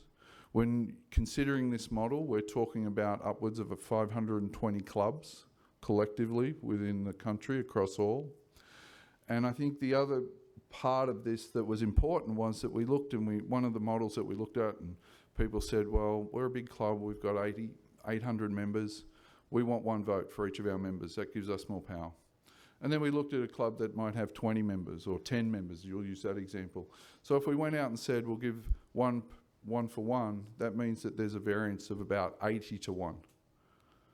That's not really fair. The small clubs are vitally important, and there are a number of reasons why there are small clubs. In our mountain bike space, a number are there just to build trail and support networks and things like that. But there are regional issues. There are small communities that exist throughout the country, and they're building bike clubs for people to ride bikes, but they just don't have the capacity to have 800 members. So we had to find something that was fair and equitable amongst all. So when we look at the vote allocation, this table or set of graphs indicates across the disciplines based on number of clubs, number of members, and now under this new model, the proposed number of votes.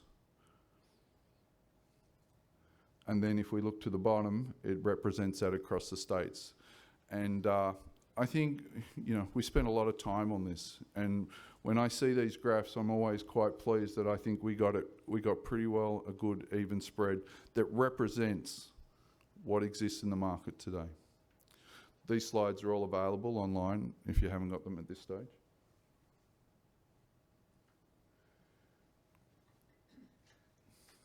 Hang on. It's an older version, so. Yeah, there is just one thing I will say that this is an old slide deck, sorry, so I'm supposed to now go and talk about voting and who votes and things like that, and there's a chart that shows all the timing around that. The important thing that I do stress here is that seek as much knowledge out of the road shows and from the information that's available online. ask questions of anyone involved in the project and learn about it. And then the next thing I ask you to do is consider what a vote to support this would look like in 5, 10, 15, 20 years versus what a vote not to support this might look like, and whether we'll still be in a room doing this in 10 years or 15 years' time trying to make change. But this is your change. This is you have to vote to make this happen. We can't make this happen. You have to make this happen. But I encourage you to talk to as many people, inform your club members, because ultimately this is your decision. And I encourage you to really find out as much about it and weigh it up against a status quo. So thank you.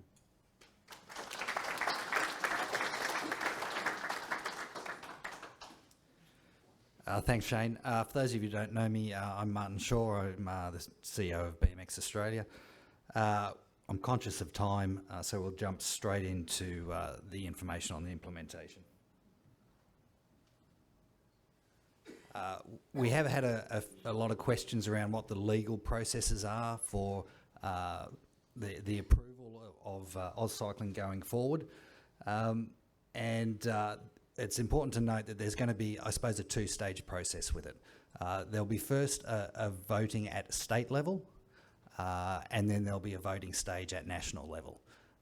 So at the state level, the state associations will take a number of resolutions that will go through to their members, which in most cases is their clubs, and seek the approval of their clubs at that level to support AusCycling. And then, depending on the outcomes of those votes, a similar process will then take place at a national level with each state association. So in terms of what the clubs will be asked to vote on at their state level vote, there's a number of resolutions. So the first is to approve the AusCycling Constitution. Okay, and we know everybody's pretty keen to get out there and read a constitution because a lot of fun. And that'll be up on the AusCycling website, we hope within the next few days, for members and club representatives to have a look at and get an idea of what it is. In terms of the information that's in there and the structure that's put in place, it is very, very similar to the current constitutions of the three national sporting organisations. We've had some work done on that, and really the only major change to it is the ownership of the organisation. So that reverts to the clubs rather than being owned by state associations. The second resolution that would then get put forward would be a resolution to approve the transfer of assets and liabilities to AusCycling. Okay, so we want to be really clear. There's been some chatter out there around how this is a process that's set up for a national body to appropriate the assets of state bodies, and nothing's further from the truth. That's only going to happen if there's a conscious decision made by state bodies to approve that process. Okay, and that's what that resolution is. It's a conscious decision to say, yes, we approve the transfer of assets to AusCycling. And the third resolution that you'll have will be to approve the voluntary cancellation of the entity, okay, of your state association. So if you approve AusCycling and this process goes forward, then eventually those state associations get wound up. So a couple of things to consider with it. These resolutions are special resolutions at general meetings, so they require a 75% approval of the members. Okay, so if AusCycling is going to go ahead, it's going to go ahead with a really significant amount of support, because that's required under the special resolution. One other thing to consider is that those resolutions are conditional. Okay, so we've got a two-stage process, as we've said. There'll be voting at state level and then voting at a national level. So if you vote to support AusCycling and you support those resolutions, you don't need to be concerned about what happens if AusCycling doesn't go ahead for some reason. Okay, all the resolutions and all the actions only become effective once the resolutions are passed at a national level.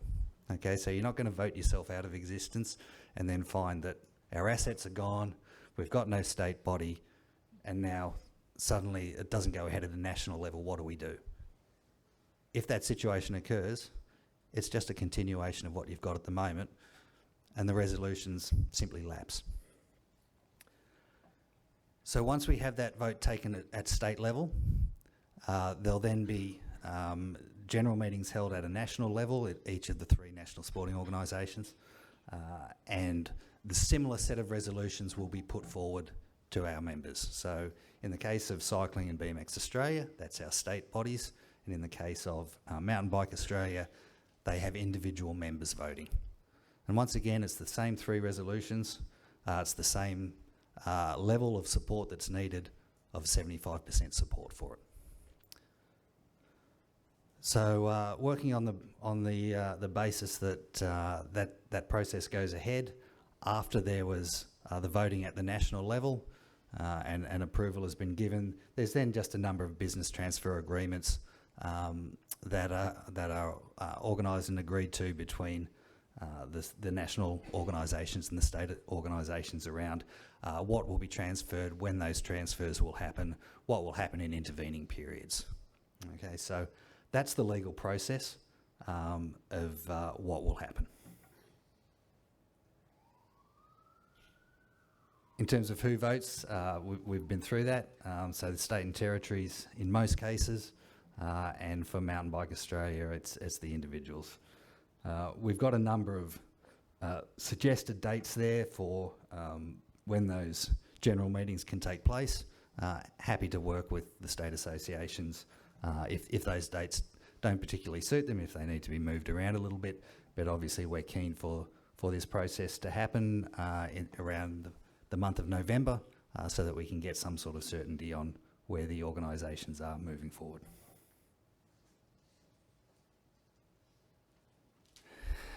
Steve went through a lot of information around, what are the benefits of it, what are the great things. We do have to think about what the implications are for a no vote, and we don't like to spend too much time pondering on this, but we do have to consider it. What are the things that we will miss out on? If there's a no vote for it, and it really comes down to what are those lost opportunities? What are the opportunities that we're not going to be able to make the most of? And we're looking at things like the single licence. The licence costs will remain the same. So the winners out of the one licence and the costings of it won't happen. We'll still have the same duplications. We'll still be running 3 CRMs. We'll still be running 3 financial systems, 3 websites. We'll have lots of people doing finances in all sorts of offices around the country, rather than condensing those and making them more efficient. And if we can't have those efficiencies, we can't reinvest that money back into the sport and provide better services for clubs. We won't have any infrastructure team. We won't have people out there working with the local offices to try and get better deals, better infrastructure for our clubs. That will all be lost, and we'll have exactly what we've got at the moment, which is no one working on infrastructure. Similarly, we won't have anyone out there advocating for rider safety. These are things that we'll be missing. Our difficulties that Steve referred to around commercial opportunities and sponsorships, they will still be there. We'll still be 19 different organisations and making it really difficult for potential sponsors to work with. Under that structure, we'll never be attractive to a Commonwealth Bank, to a Woolworths. Our voice in the community, and especially with government, will still remain very quiet.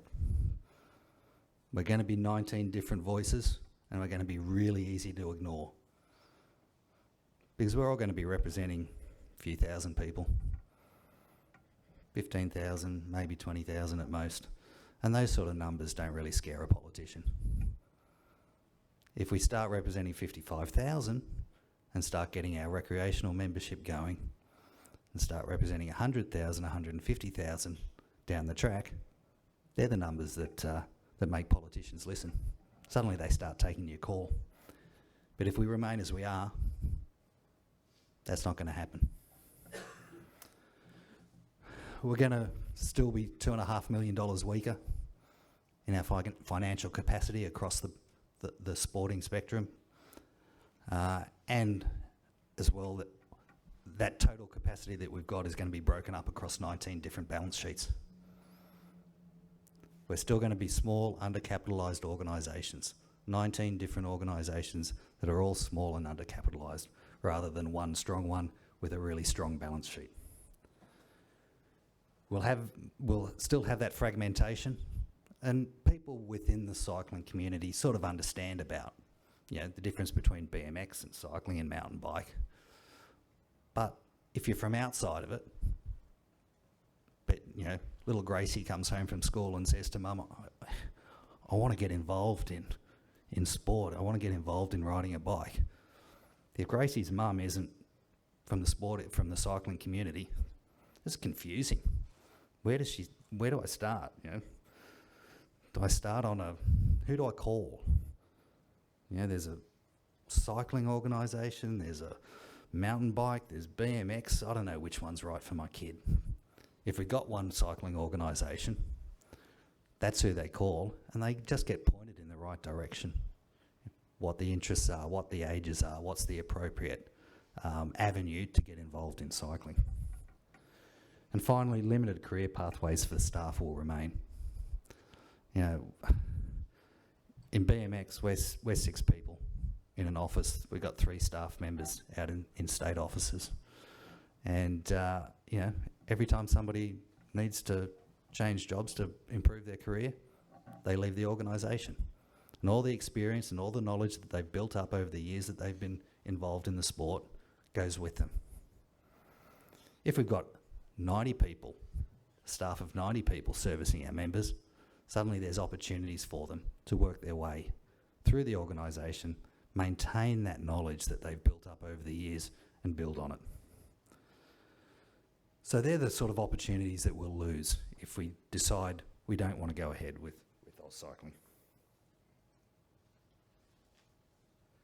In terms of timetables, very quickly, we've had workshops with the state associations and in mountain bikes case a cross-section of clubs. Firstly with individual disciplines, and then towards the end of August with all of us in the room together, the 3 disciplines all in there. We've taken a lot of great feedback from those workshops and incorporated it into the model, and it's been really fantastic to have those good, open, honest discussions that we've had with our state associations and clubs. And now we're on to the phase where we're out getting around the country, having a chat to people like you, and giving you guys a chance to ask your questions and find out more about it. As I said, we'll then look to voting in November, and then hopefully once we get the support for it, we get that detailed implementation planning really kicking up. There's a lot of implementation planning going on already, but we'll kick it up a notch once the support is there. And we hope to have, or plan to have, AusCycling operational in Q2 2020. Okay, so it's going to be a phased approach. It's not going to happen, you know, that there's a vote in November and 1st of December AusCycling is up and running. That would be a disaster. We want to make this transition as smooth as possible for the clubs and the members, and we will do. We'll take the time that we need to take in order to make that as smooth as possible. Just quickly on the transition approach, Steve mentioned it. We want day 1 to feel like day -1. You know, especially for the members and clubs. You know, the great stuff that you guys are doing out there at the moment, we want you to keep doing it. We don't want to change any of that. You know, what we think is that over time, you'll keep doing what you're doing, but you'll notice that you start getting greater levels of support from AusCycling to make your job easier and allow you to put more time and more effort into the really important parts of the roles that you really enjoy and keep growing cycling. The quality of the outcome trumps the speed of the implementation. As I said, we'll go through that implementation planning phase, and if we need to take a little bit more time to make sure that we do it properly, we'll take a little bit more time. Okay, we want to make this transition as smooth as possible for you. And a really important part of it is that the state and territory leaders are going to be a really vital part of that transition process. Okay, you guys know what's really important for you at a state level and a club level. And we know that we don't know that as well at a national level as you guys do. So in that transition process, we're going to be relying heavily on the people at the state level to be telling us what's important and how it works, so that we can make sure that that transition process keeps the great things we're really already doing and adds some other things along the way that will help make cycling even greater.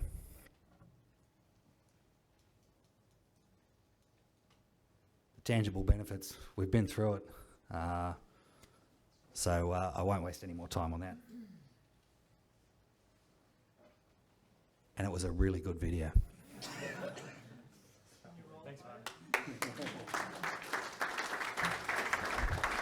Thanks, Martin.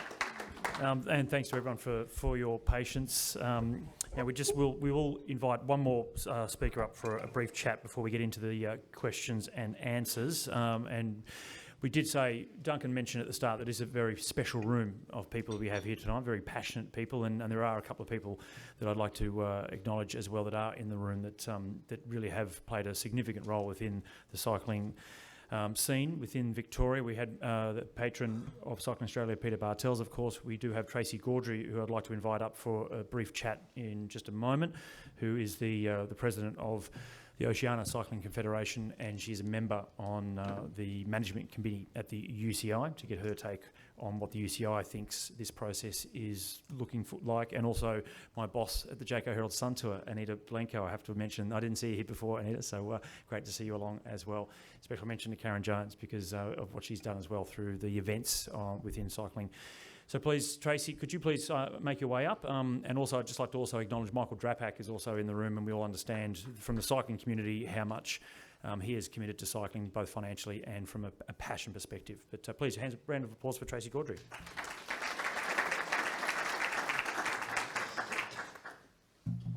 Thank you, Scott. Good evening, everybody.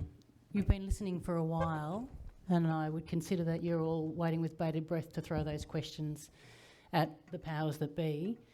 But what I'd first like to say is that the powers that be aren't the powers that be. We're just everyday people like everybody else. And I, like many of you, rode a bike as a kid, rode a bike as a teenager, rode a bike as an adult, rode a bike some more in earnest than others, and ride a bike as an adult in the middle and progressive years for physical and mental health, fundamental. Some of us also have roles in and around cycling. So the table at the front of the room's no different to the investment in cycling as those who are sitting here waiting to consider what this means. If you've been the president of a state club, member of a board, member of Oceania, member of UCI, that's all part of what we all are. We're all part of the investment in cycling. And so I might speak here today with a formal hat on as the member of the UCI Management Committee, president of Oceania, and I would say one of the very few privileged roles that gets to work with every discipline of cycling. It's a privilege. It shouldn't be a privilege. It should be just what we do, to have a relationship with every discipline, to be able to pick up the phone and have a chat. But I must say that in the last 6 or 7 years, that's become really, really hard, because the UCI is the global cycling body. And part of the UCI's business model is exactly what we are talking about today. Cycling as a sport, whether we like it or not, we're extremely proud individuals. But cycling as a sport is a welfare sport compared with commercially strong sports. Locally, state level, national level, regional level, and at global level. Our scale is here compared to globally, commercially sound and strong sports. And part of it is our own problem. we cannot build a stronger critical mass if we stay disparate. It's pretty obvious. So when you think about what UCI is doing, and we talked about the different disciplines of sport before, part of UCI's business model is to grow the critical mass, where the power brokers, those who invest globally, whether it be politically through the IOC, whether it be global corporations, are thinking about, well, we've got to build membership. And the traditional racing model, we've got to look at e-biking, e-sport. So guess what UCI did? We had, not the RACV, don't worry about the RACV, we had the World Motorsports Organisation wanting to take e-biking, electric bikes. What would that have done? So we said, no, we'll find a way. We will embrace electric bikes, even though at an elite level, we're on one side focusing on technological fraud, but on a participation level, we're saying, how can we harness more of the population? And now we're benefiting from that. From an e-sport perspective, we will go to the Constitution, and constitutions are a good thing, by the way. I invite you to read them. We will be proposing that e-sport and e-cycling becomes a formal discipline of cycling, so that we're harnessing the digital sport and participation world. That's what needs to be done for cycling. And if you think about the role of Australia on the world scene, Australia is a strong powerhouse in cycling, but we are, 25 million people? And we're competing with countries of 50, 100, 250, 1 billion people.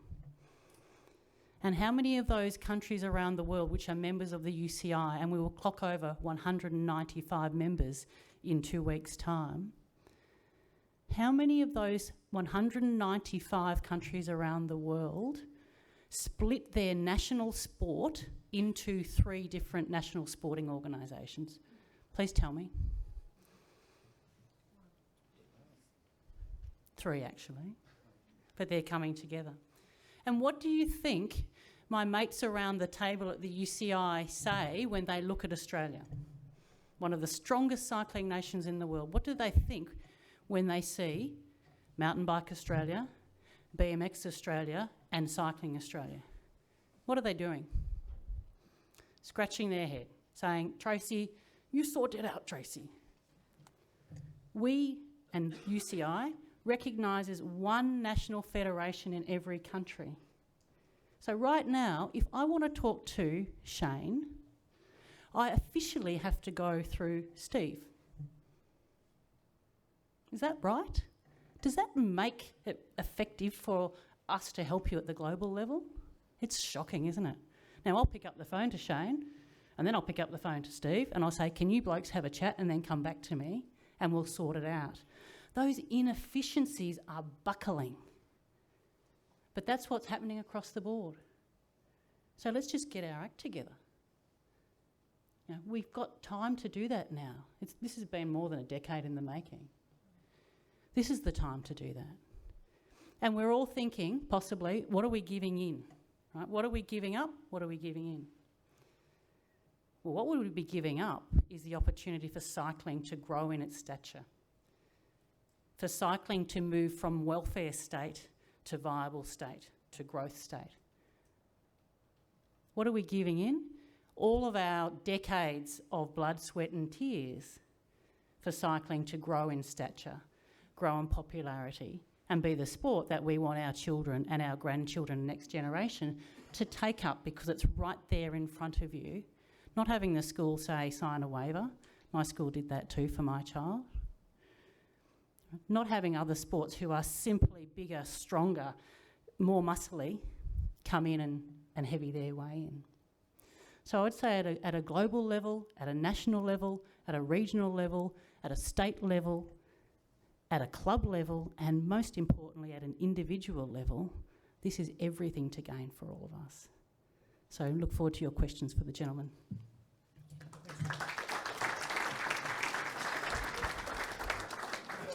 Thank you, Tracy. Now, I'll just give the microphone to Tom. With the questions, which we'll get into. And I'll also give Michael an opportunity a little bit later on to have a chat as well, Michael Drapak. Can you just make sure the questions are on mic? So for people that are home, they will not be able to hear the questions if you're not on the microphone. So we'll who wants to go first? No one? All the questions have been answered? Awesome, down the back. Okay, so we can start down there. So if you'd like to just give your name when you do present a question, please, as well. Thank you. All right, my name's Colin Bell from Sunbury Cycling Club. The question's about the vote. My understanding is the state bodies are member organisations, and they're there to represent the clubs and the members of that state.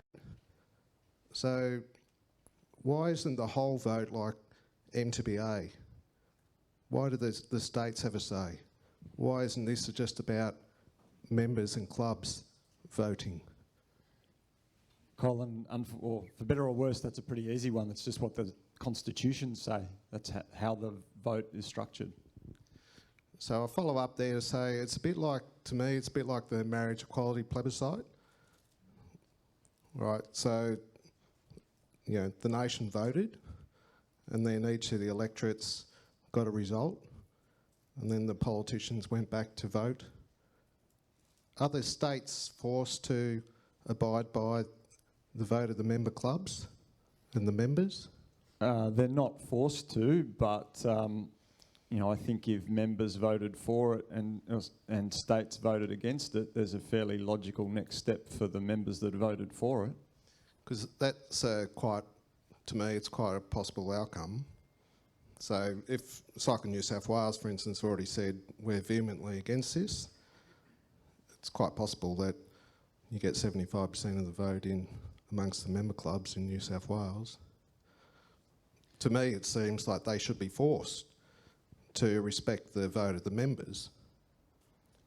That would be a matter for their constitution, but their constitution would include provisions for the member clubs to call an EGM and spill the board if they wanted to, if that outcome happened. Right, so for me it just seems like the state bodies voting is redundant. This should be about the members and it should be democratic. I think just from my perspective, that's the whole point of these roadshows, is it so we can get out and talk to the members and the clubs. We can inform you and give you the information so that you can then take that back to your club executives, and then those club executives can then make their decision and make those votes and tell the states what you want them to do. Yeah, and I would thank you all for presenting the information tonight and giving us an opportunity to ask the questions, so thank you.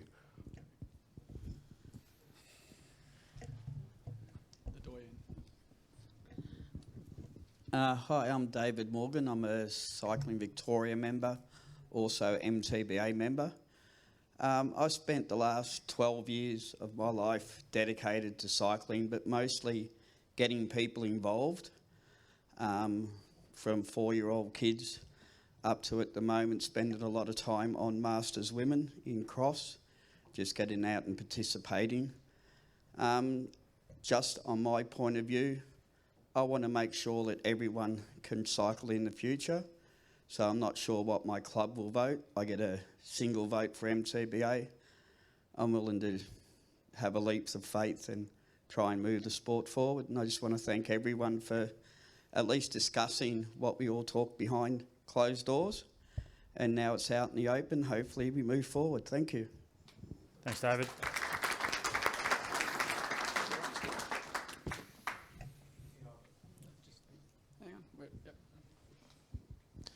Yeah, my name's Peter Hart. I'm from Frankston BMX. So currently, with your licence structure, we as a club get a percentage out of that licence fee to help maintain our club. Under your new structure, there's no membership fees go back to the club. So as a BMX club, we have a massive facility which is all volunteered and costs money to maintain. So how does that happen in the future? And if we as a club charge a membership and say Knox BMX Club don't, you could just join Knox BMX Club and still race at our club and we still have to maintain it. How does that work? Firstly, the figures that we've put up there are exclusive of club fees, but the model will be that a club can charge a club fee as well, so there will still be that aspect of it. It's a question that we've had a couple of times in the roadshow from a couple of the disciplines, and it's one that we've probably got to take back to the steering committee and have a discussion around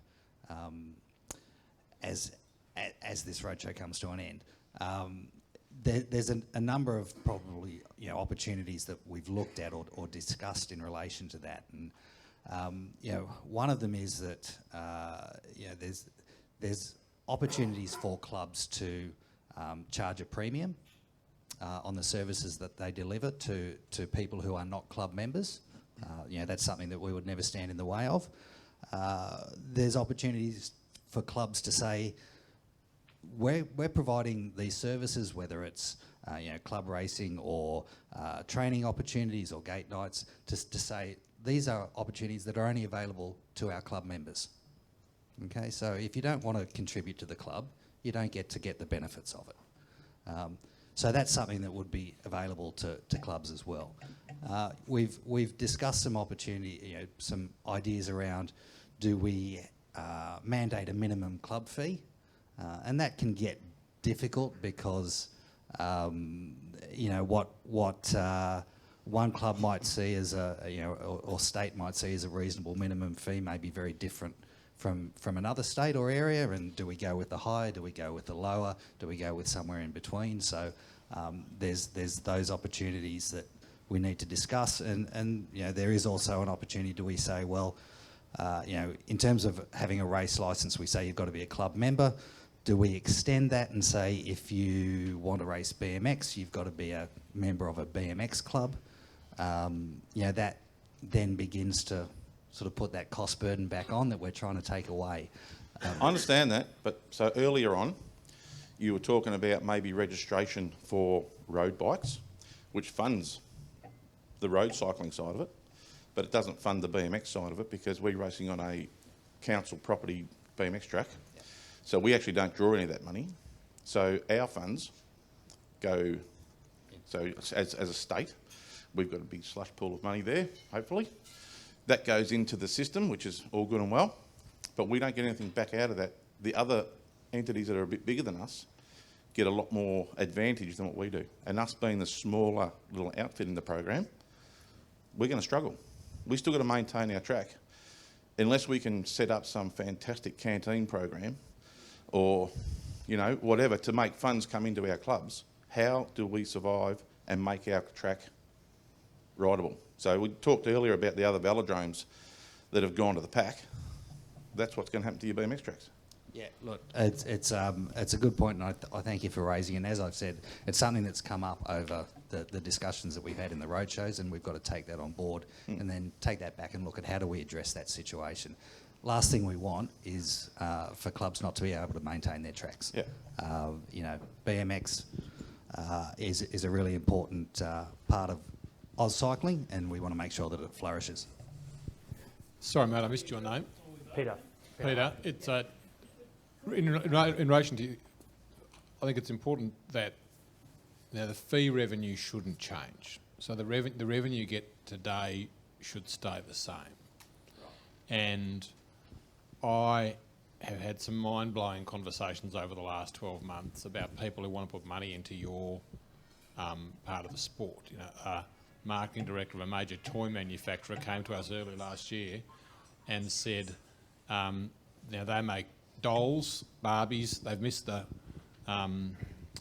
digitisation of toys, and they came and said, how do we sponsor all 5 to 11-year-old kids who ride bikes? And it was just like, I haven't actually told Dave this story. Dave and Cam there's a women's only cycling clinic at Brunswick on a Wednesday night, and I went to pick up my daughter, and there was another lady there who was the mother of another girl who was doing it, and she was a marketer at Unilever, and she said, as Steve said, how do we sponsor all women's groups in Australia? Steve gave the answer, you can't. We gave the toy company the same answer. and they had millions of dollars, and we can't roll together all your under 5s to under 11s with Dave's junior track clinics on a Sunday morning. We can't roll that up nationally. So the answer to your question is the revenue you've got today should stay the same. And if we get our act together as a sport, there should be a whole lot more money coming your way. I just Thanks, wanted Peter. to add, I just think people get a bit confused about the licensing.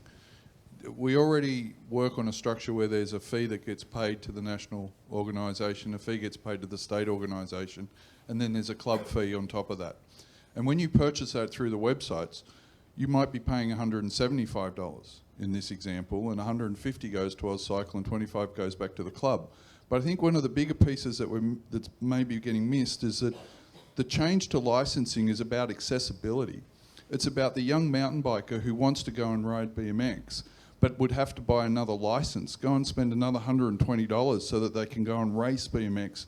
But they're probably more happy just to pay the extra $25 or $30 or $50 to join the club. They've already got their license and insurance to do it. So I think sometimes we might be missing the upside that this proposition.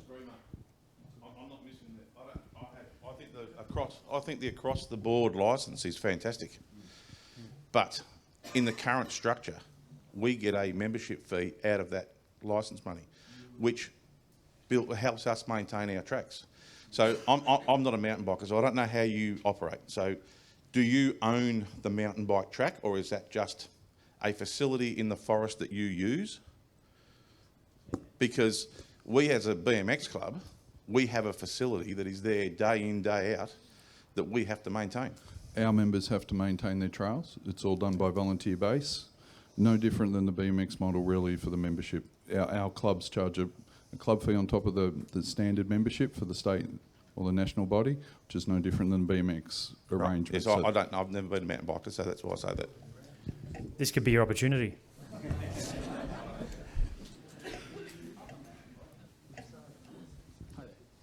Thank you. Hi, Rebecca, BMX Victoria. Got a few questions. So my first major concern is Victorian state government mandates that to be able to receive state government funding, we need equity within the boards. Is that guaranteed within the proposed board structure? And the constitution that I've read does not actually mandate that, which is obviously if we were to receive further funding, we would not be entitled to it. I suppose two responses, Rebecca. The first one is that MTBA as a national body is recognised in Victoria as an SSO, so tick the box there. Second one is we saw the state government today and they were very happy with the structure. Who's the gender question in the charter? Yours is the gender question, isn't it? Yes. Yeah, gender equality. I've read the Constitution. I thought I saw it. We're 50-50 at CA, and there will be a balanced board on gender and other grounds. That's good. That'll be the case. Don't worry about that. Okay, I'll read it again. My other question is in relation to a independent financial audit and assessment, and if it's been done at all NSOs and SSOs, and who by and how recently?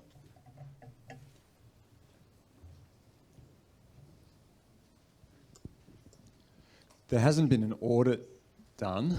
I mean, each of the 19 entities is already audited, and that's actually one of the potential areas of cost saving, because we don't need 19 audits. The model that we've built of the business going forward is based on the historical numbers from those audited accounts. From 2017? From 18 generally. Okay. And that's because the 19 audits aren't available yet. And then it rolls those forward based on certain assumptions to come up with the financial forecasts for AusCycling. So before AusCycling moves forward, are you looking at actually doing a financial audit, maybe get a FRAC together and look at that?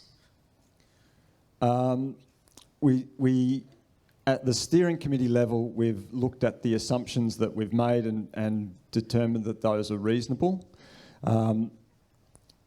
There's. Yeah, I'm not comfortable with that. Thanks for the comment. I think with any financial model, you can always pick holes in the assumptions. What we've done is look at those assumptions and determine that we think they're reasonable. Is there risk? Absolutely, but there's risk inherent in your business today.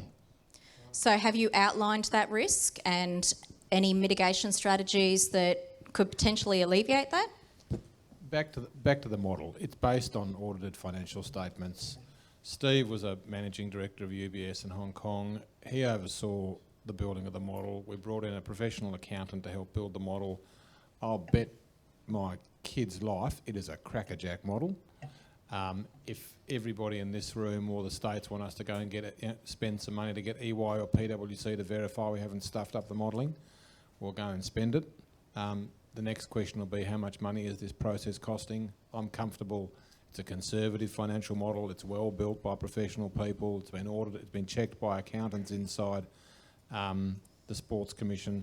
It's right, but if one of the preconditions to all of this happening is we pay PwC to make sure we haven't made a mess of it, we'll pay PwC. That might provide a little bit of level of comfort. My other question in relation to that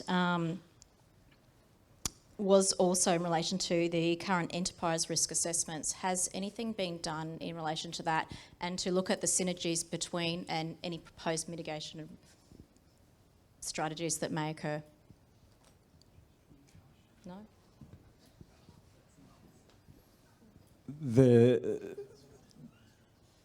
That's a level of detail we haven't looked at. Okay. What are they?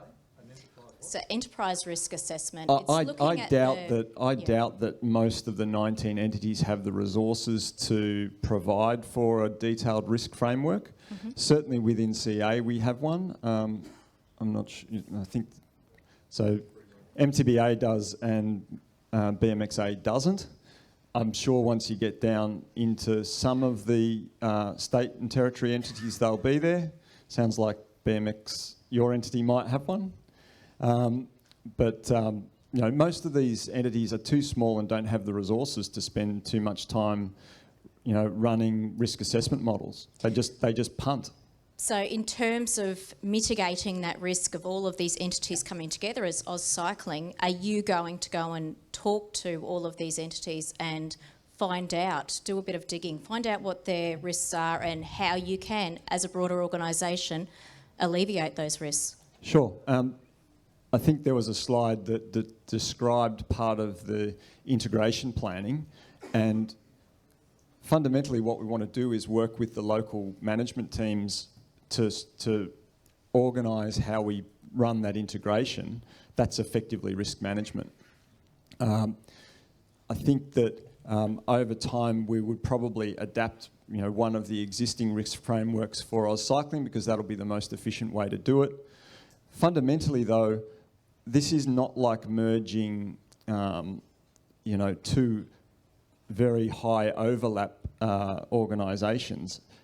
In most places there's only one workforce at the moment. So what we're talking about is how do we spread the knowledge of the different disciplines across largely the existing geographic locations, so you don't have the same kind of risks that you might have from merging,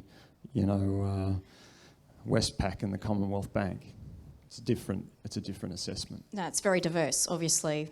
Very different entities, very different sizes, different workforces. So the risk could be cultural risks, the risk could be financial risks. That was one of the key things. It's just making sure that we're all aligned, that it's all mitigated.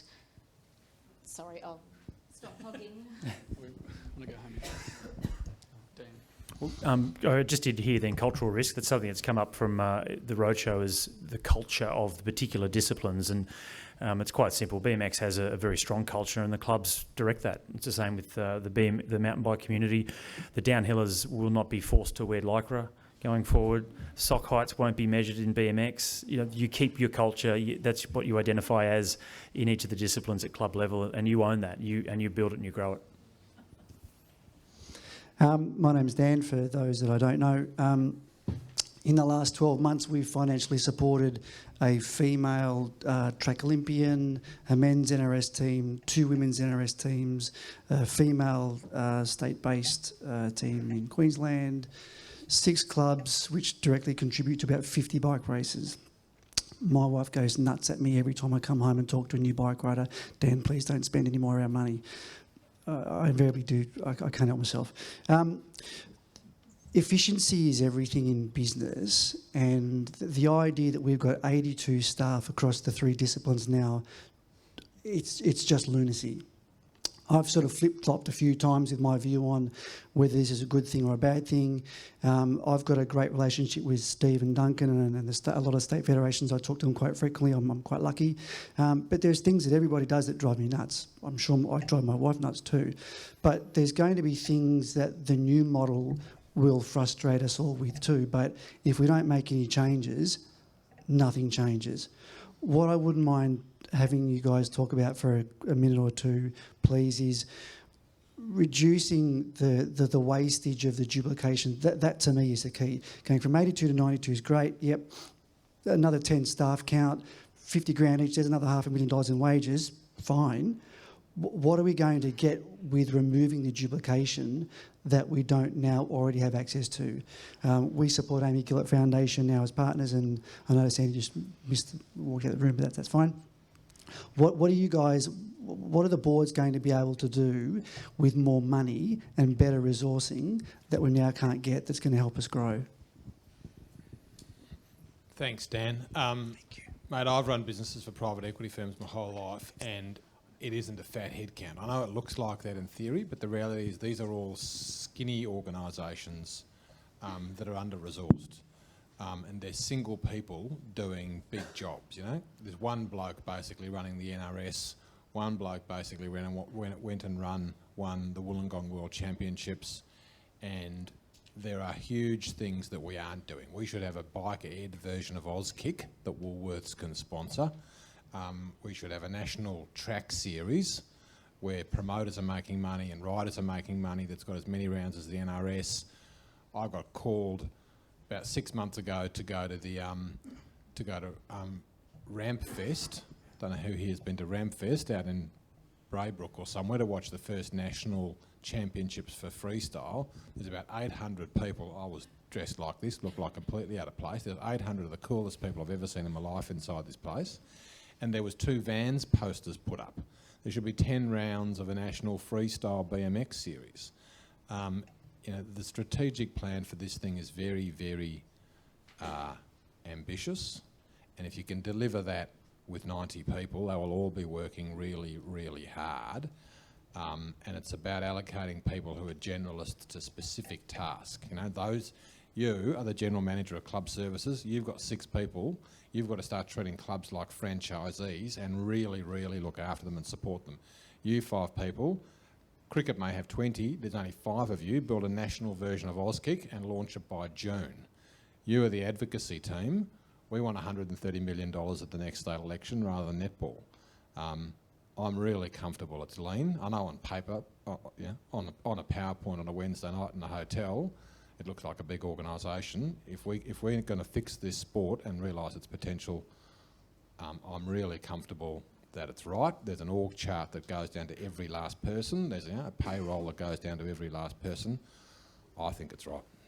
That's a thing for me. That's for me the key. It's knowing that there's a method to the madness, and the value for me. A method of the vision. Thank you, Tom. So thank you.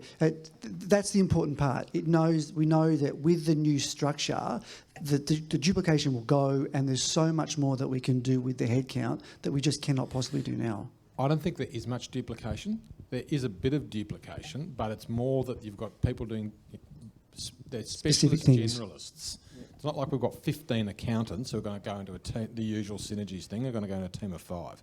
It's more you've got small, undercapitalised organisations with 6 people trying to do everything. And it's about saying, stop trying to do everything. Your job description is now do this thing really well. So it's about reallocating people's tasks rather than getting rid of duplication. Thanks, Dan. Oh, well, I don't know how many I've got. Do I have to stand up? No? Oh. Ag Giramondo, I'm the other Ag. President Brunswick Cycling Club, and a few of us clubs have got together. So what I'm about to ask is not an endorsement or speaking on behalf of all the clubs, but it's a collection of questions. And I must admit, I wrote a whole lot more after this presentation, similar to Rebecca.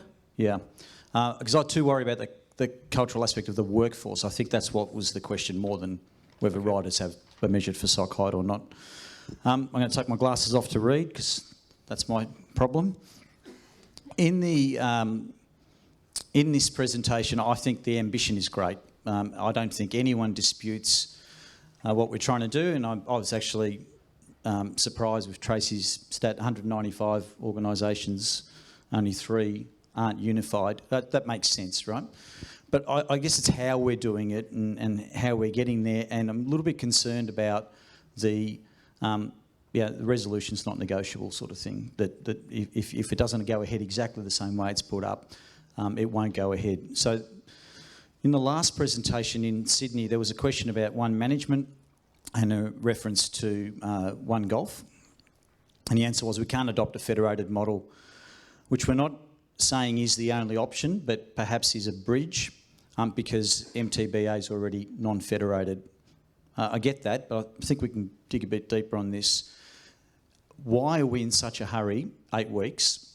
I know we've been waiting 15 years, and we're suggesting we'll wait another 15 years if we don't do it in 8 weeks. I'm not comfortable with that because I'm not comfortable that we've investigated all the models. So if you go back to Tracy's point, have we looked at other countries and what they've done to unify? The EY report's good. There's a few examples, but it's a consultant's report. I've seen many of those, and I've seen few of them succeed. But they're useful as a starting point. So that's the gist of the question, and maybe can it be that BMX and cycling do this first, and MTBA continues the way it is, and we end up with a system that the clubs, whilst they're going to be the ultimate owners, I have a concern that clubs aren't actually ready to become the owners yet. So in that interim period, those advisory boards replace the current boards and they're members of the clubs, but they unite the three disciplines. That's one question. We touched on One Management last night, and there's a few varying models to the One Management proposal. Some involve bringing the workforce across. That's primarily all the workforce works under a national structure. You do keep your state level boards. Some cases the assets might sit there, and if you're small organisations, the assets won't sit there and they'll move across for efficiency purposes. And then all the revenues basically come through the main organisation, and that advisory board or the state board then functions. You end up with lots of SLAs. As Duncan alluded to before, you'll still end up with 9 entities. I wouldn't necessarily think that throughout the country that 16 organisations under the federated model will all join together currently. So I don't think you'll see all the 2 federated bodies or SSOs in Tassie become one, or NT, because they're going to see that as sort of a halfway point. And then you've also got the issue that mountain bike just sits in a Unitarian model. So are we proposing that we go back and create a federated model within mountain bike? Why would they do that? What is the value of that? There's a cost associated with that. Then if you propose that that's going to be one SSO at a state level, are we going to then spill all the boards to create boards that are equally based, 333, of each of those representatives, impose more costs, keep the bureaucracy? As I understand it from clubs through this process of all the roadshows, you're not all that happy with the state organisations as well as the NSO organisations. So what's going to be any different? And I think these are the challenges, and I'm just proposing that these are the questions. If mountain bike members would have to go to their constitution, vote to wind back the Unitarian structure and put themselves back into a position of some form of federation, which is they can't get out of then. It's very hard for them unless they walk away again and do what they did many years ago to become Unitarian. But what it does mean to me is that the cycling states, and all the other federated groups see this opportunity, but you still want to have one foot in each camp. And you can't do that. You need to commit to go forward. A very astute ag New South Welshman said to me last night after the presentation, I think the questions that he had been asking and that you're asking have a confusion baked into them, and that is, there's actually two questions. What's the right answer? And question two is, do we have faith and trust to go to that right answer? And they sort of merge those two questions. And he said, to be honest, I think the sort of nuclear, let's go straight there, merge the three disciplines, hand it back to the clubs, is the right answer. I've been a sceptic saying, are there halfway houses we can go to like sailing and golf? What I'm actually saying, I'm only going to say it to you privately, Dunk, is you've got the right answer. I'd just like to go there in a couple of increments. And my answer to that was, that's a nice, warm, fuzzy, safe thing to start to say. The status quo is always more comfortable than change. He said, actually, to be perfectly honest, I've realised in this process the only thing I hate more than the status quo is the idea of change. I said, well, thanks for being so honest. But if you go to some halfway house, you will find the management team, even if you could have one management team and 9 balance sheets and 9 organisations, you'll spend all of next year doing transactions to create those 9. So you can write off 2020, creating single SSOs. That'll be an investment banker's feast. And then the following year, the management team will spend a third of the year negotiating with the 3 owners how the money's going to be spent, etc., etc. And then there'll be, and the risk is you're setting the thing up for failure. So people then start to say, well, why haven't we got a cycling version of AusCyc? Why haven't we got a national infrastructure policy? Why don't we see you guys and girls being sufficiently active on density and e-bikes and the future of cities? Well, the answer is we've got one management team, 9 balance sheets, mountain bikes out of the system. It's still a shit fight, and we're stuck in some half-pregnant twilight zone. And I think if you look at the history of sailing and golf, you see that. People die in armchairs. Yeah, that's half pregnant, halfway house. All of that's that's right. But also, if you work in the tech space like I do, and you talk about being agile, and we don't know what our website's going to look like next year. You know why? Because we get to a point, we assess it, we've tested the market, we've got users in a pilot program, which you could do with your membership, and then you find out and you iterate and you pivot if you have to. The notion that you know where you're ending up and you haven't had the due diligence that you need is probably why you end up in the halfway house. So I said at the start that the vision is great.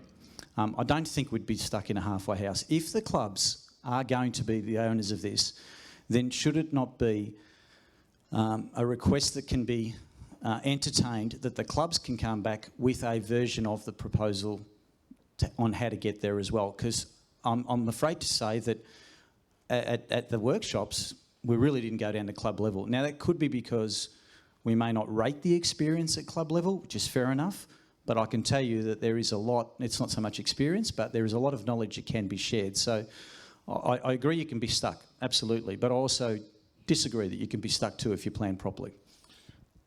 In reflection of all the workshops that we held, the MTBA model, which is Unitarian, and the mountain bike workshop, did in fact talk to clubs, did in fact talk to people in the industry, talk to people who own bike parks. But it didn't do that in the federated structure because of the federated structure. The federated structure stops us getting to that point. So if you look at the example, mountain bike community were able to contribute directly, but your federated model that you're still proposing to sort of keep is going to stop that potentially still happening. Yeah, it is. It's a hybrid model, and I don't think it's here to be argued. And I'm just saying, if that's the case, of course you wouldn't go back to federated. I'd like to think that in a year's time, the clubs wouldn't go back to federated either because it's worked so well. But there's just a lack of clarity. I don't want to use the words you used. I promised myself I wouldn't use the T word, and I'm not going to, right? So it's not about that. it's actually, when you're in business, you just need a little bit more detail. And I respect the experience and the due diligence that would have taken place, but I need to see more of it, and that's how I feel others feel too. I think the other point you made, mate, was about, are the clubs mature and sophisticated enough to carry the burden of owning it? And I disagree with you there. I've spent a lot of time in clubland the last 18 months. This is the second time we've been around the country, met a lot of club presidents, and with all due respect to the state boards, I think the quality of human capital leading the clubs has really taken my breath away. There are some really, really able people running clubs, and I think by and large they are very, very ready. And perhaps, I think the bench strength of the clubs is better than the bench strength of the state boards, and I think they can step into that breach. I agree. So, take us up on the offer then that we can make a contribution. I'll just make one other point. It would be fantastic to have all the detail and to have, a very detailed consultant's report, all the kind of planning that you want. The difference between the cycling system and the place that you work is money. And if we want that report, we have to put up our hand and say, yes, we want that, but we have to acknowledge that that's going to cost $750,000 or $1 million. And I wouldn't recommend that we spend that money, because again, to make that report work, you need the buy-in of all the states, and you won't get it. So it's an impossibility until we cross that threshold, and it's at that point that you can work with the state and territory managers, do all the planning. You got to get to the right outcome, otherwise you're just not going to get anywhere. Mate, I wasn't asking for the report. That's what you think I'm asking. I'm asking for. I'm wondering why 8 weeks is so critical. Why resolutions are not negotiable. Why everything has to be so structured when there can be, and if you want engagement from everybody, has it been considered that there is, a slight alternative to this that helps us get there? That's basically it. It's not about spending $1 million. Piloting something, you can get a magazine subscription online and then add different magazines. So there's platforms for all this sort of thing, for bundling. You want sponsorship. I don't know. I was going to ask, have you gone to the CommBank? I mean, you probably have, and the answer's been what it is. But I'm not sure whether, when you look at the tangible benefits, whether any of those things, like advocacy, etc. If advocacy is so important, then maybe that's the first thing that should be rolled up. That's the question. How do you fund it? Well, funds from those bodies, I guess. I don't know, but I just wanted to say, from the time frame is there because we've put our sport currently in a position of, probably a little bit of unrest. We've challenged the status quo. We've said, why are we where we are? Can we make it better? And I think what we want to do is get to a point where we ask the members and the voices of the community to tell us, do they want change? Do you not want change? But if you want change, let's get ourselves as quickly as we can into a framework or a model that allows us then to work directly with the clubs in that implementation stages, all that detailed work that we need to do to ensure that we develop the body that you need. That's a 12 to 18 month process to do that.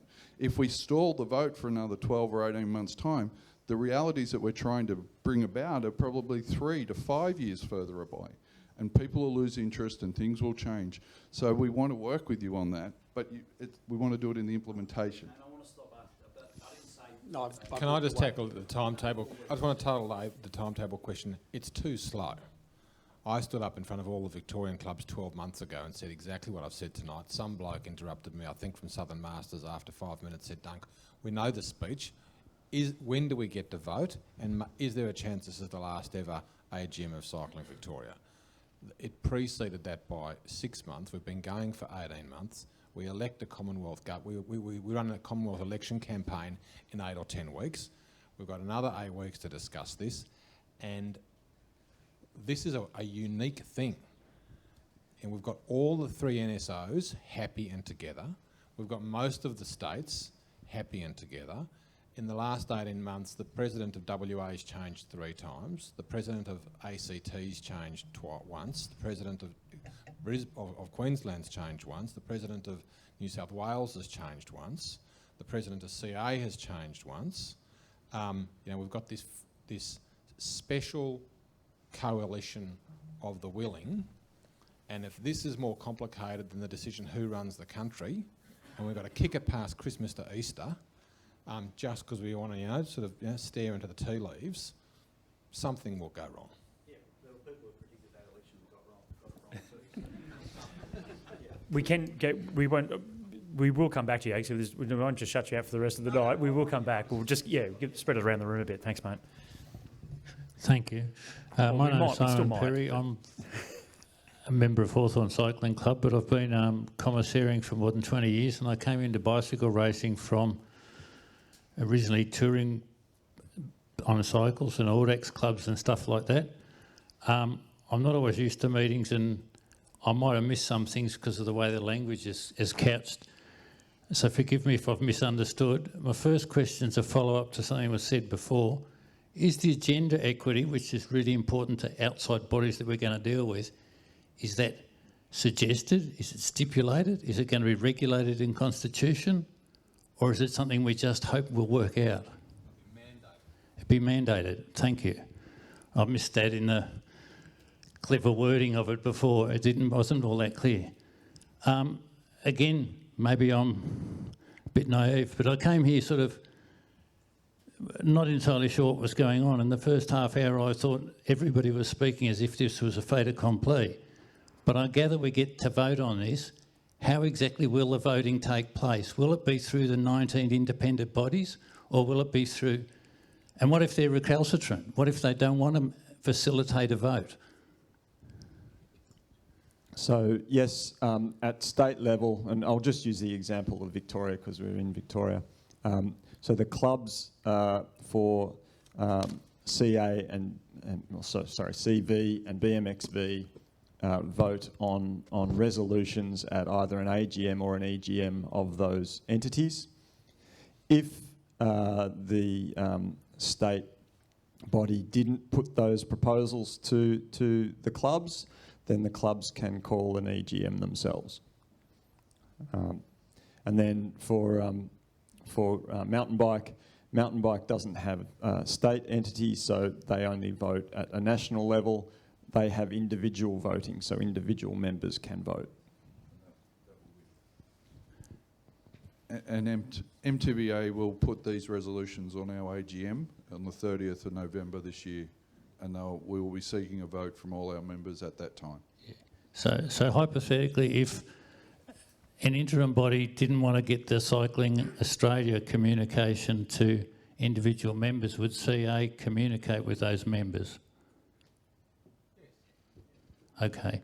And my last one is, in a long term, if it all works, is there a longer term aim to include tourists, Fondo riders, Audex riders, or even commuters, and to expand the relevance of... Yes, yeah, definitely. I mean, we've been asked a number of times, why is it only the competitive side of cycling that's in the room? I think the answer is it's hard enough to get the 19 entities in the room.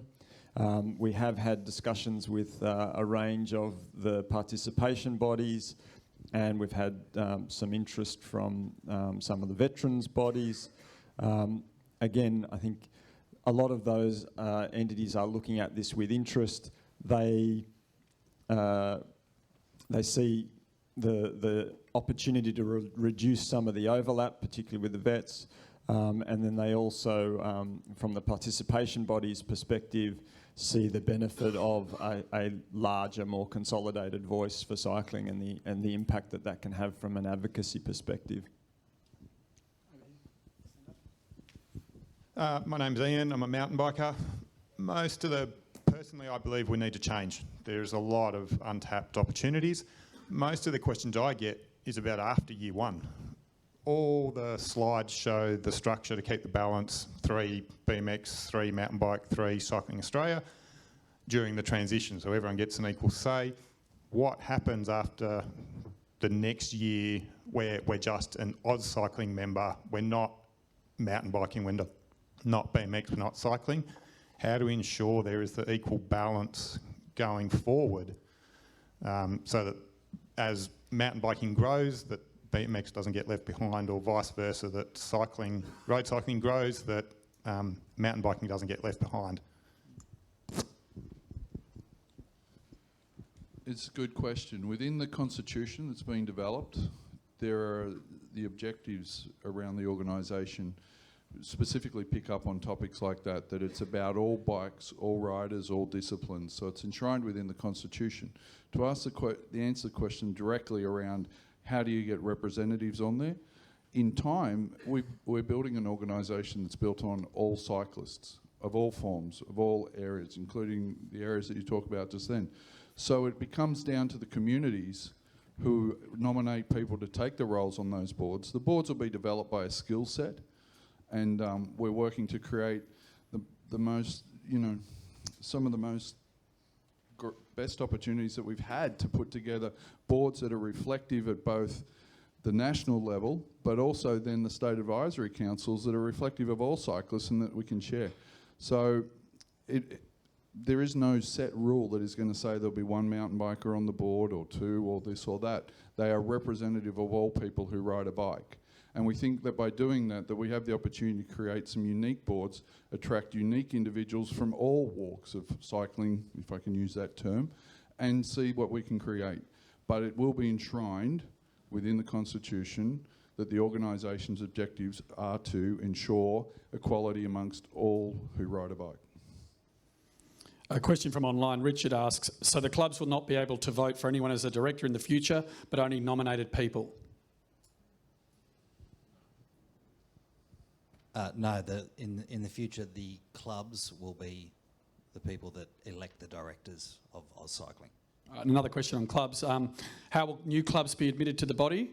What is the process for affiliation, and will it be a simple process of application and paying a fee? And we might actually speak to the affiliation fee too, if we could, gentlemen.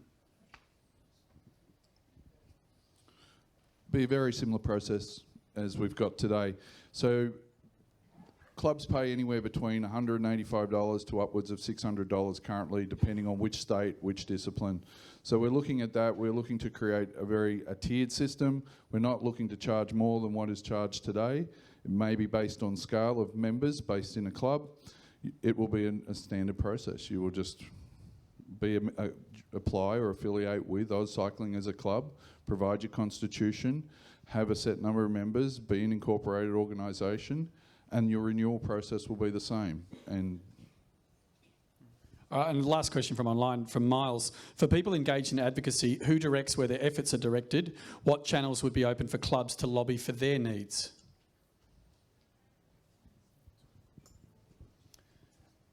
I think what we're aiming to do on the advocacy side is provide resources to assist at both the state and local level. And that could be as simple as having template documents that get shared in a state or something like that. So we're not imagining that we're going to end up with 20 people working in advocacy in year one. What we're trying to do is build a capability that can provide some central assistance to achieve better outcomes. Back into the room. Thank you. Peter Markey from Cycling Australia, member. Thank you for coming out tonight and putting all this together. Appreciate that you are engaging with us. In terms of putting members at the heart of this, our number one piece of feedback for several years, and when I say number one, it's also 2, 3, 4, and 5, has been the price of licenses, and it's absolutely killing us. Appreciate that you have a few items to go through first. Can we expect that the price of licenses will go down, the 250 plus club fees? Can we expect that to go down in the future? How soon can we see that? And following our experiences after Rio, and given that we're going into Tokyo, can we expect another increase, another increase after the Olympics? Okay, let me address the last part of that question first, because that sounded to me like a question about how much of our membership fees fund high performance. And the answer to that is zero. Zero. High Performance is funded by direct grants from Sport Australia via the AIS and sponsorship. Absolutely $0 of membership fees go into High Performance ever.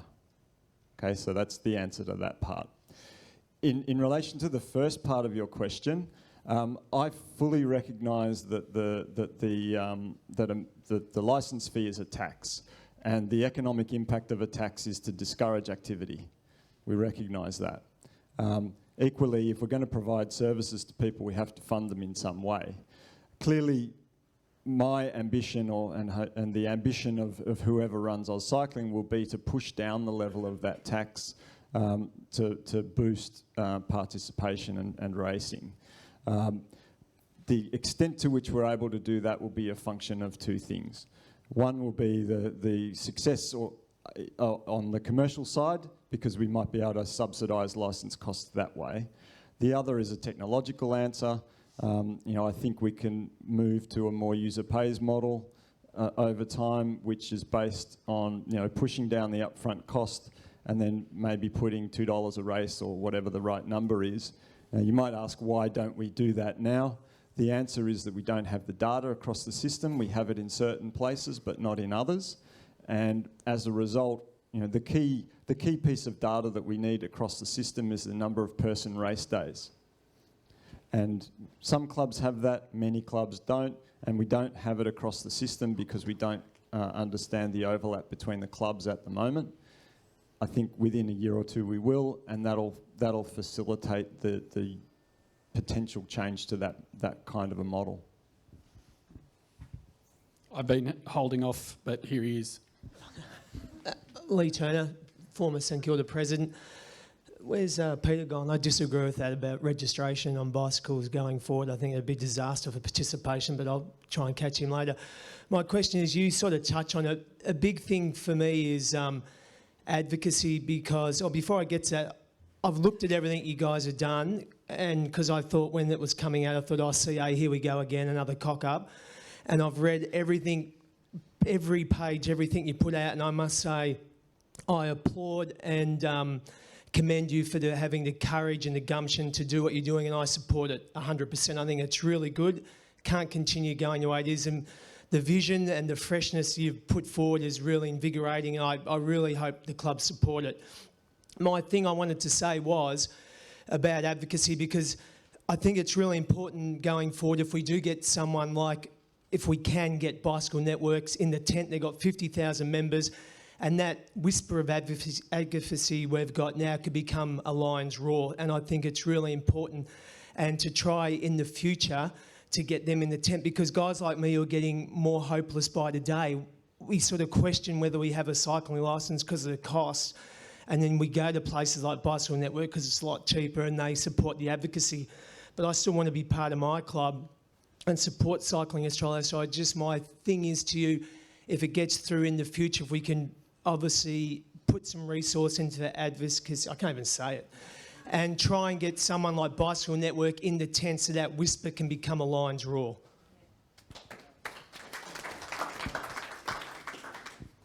Some gentleman back here. Yes, I promised you. Hi, my name's Lawrence Muir from BMX Victoria. My question's sort of a two-part one. You spoke about the licensing and the fees associated with that. Is it expected that the club fee will be taken out when you register, or will you be then following up with the club later on and then finding out what that fee is? So that's the first part. Yeah, look, we would see that the system would be as it is now, where a member joins online, they make their one payment, that payment is split up, the club element of that goes to the club, the rest goes to AusCycling. Okay. And the second part of that is currently the club fees for BMX is actually organised by the national body. So the clubs actually haven't organised any fees. So the state fees, we have to, through the Constitution, we'll change that at an AGM. For the clubs, has there been engagement with the clubs about setting a fee? Because if we go forward with this, the fee will be $250 for an adult rider. The clubs actually can't set a fee because they haven't had a special AGM or special meeting to change their constitution to set the fee. In BMX, BMX Australia doesn't set the club fee. That's set at the state level. Yeah, sorry, the state. So the state Yes. sets it, Yep. but the state sets a standard one for all clubs. The clubs don't get to set their own fee. So which means going forward, the clubs will have to define what their fee is. Correct. And so has there been that engagement with the clubs to say you guys need to start thinking about what your fee is going to be? No, not as yet. Okay.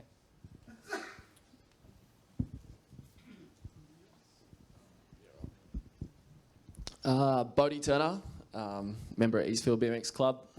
Hey guys, I'm at the back.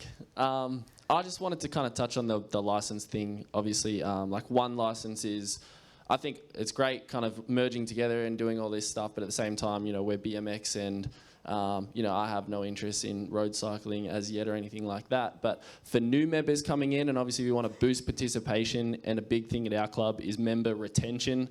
We want to hold on to riders, like you said, when they get to 13, 14. Even these days in BMX, it's so competitive because of this Olympic dream that we're losing the whole club racing side of it, if you know what I mean. So like there's riders that they're getting to 9, 10 years old and they're going, oh, I can't keep up with Johnny anymore. I'm going to go play footy because it's fun with my mates. You know, and it's like, as much as Olympics is great and, you know, it's doing so much for our sport, I think, like you're kind of saying, you know, there needs to be more of a push around the club side and something that, you know, club championships and ways that we can then retain those members and keep them in the sport. And so I'm not sure if like one license, if the kid just wants to race at club level, is it positive or negative? I don't know, I'm just kind of throwing it out there, but just that's kind of concerns around our club, is that member retention, you know, and keeping them in the sport, keeping them racing through those ages and trying to push the club a little bit more. And if they just want to race BMX, do they just buy a BMX license, or do they buy one license for $250 but they only want to race each month at the club kind of thing? I don't know. Does that make sense?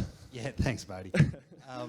Look, one of the things about the one licence, you know, certainly from a BMX perspective, is that you know, for a young kid, it's $50.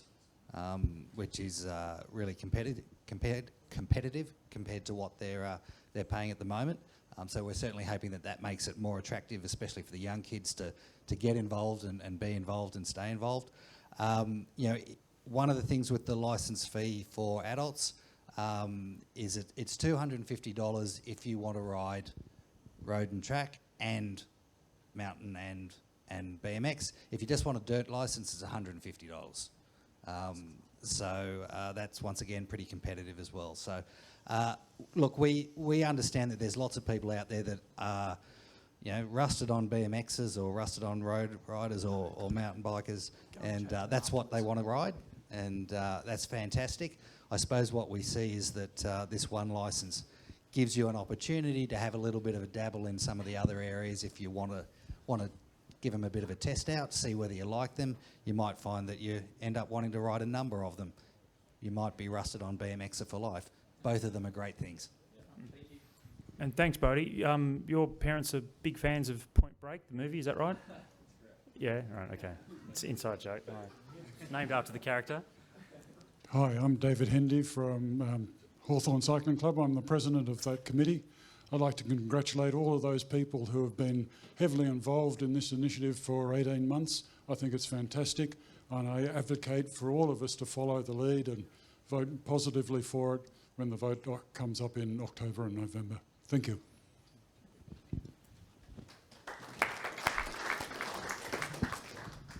G'day, I'm Troy from BMX Victoria. A quick question about the licensing. The model you've got up there, I think Steve might be able to answer this. Is that with all NSOs jumping on board and agreeing to it, or is that basically what happens if BMX are in and mountain bike are in and cycling are out? What are the membership fees going to look like then? It does assume that we're all coming together, but I suppose I'd come back to Martin's point about the resolutions being interconditional. So there are certain levels, if we don't get to certain levels of approval, there's the potential that nothing goes ahead. Clearly we want to get to a point where we've got everybody going ahead.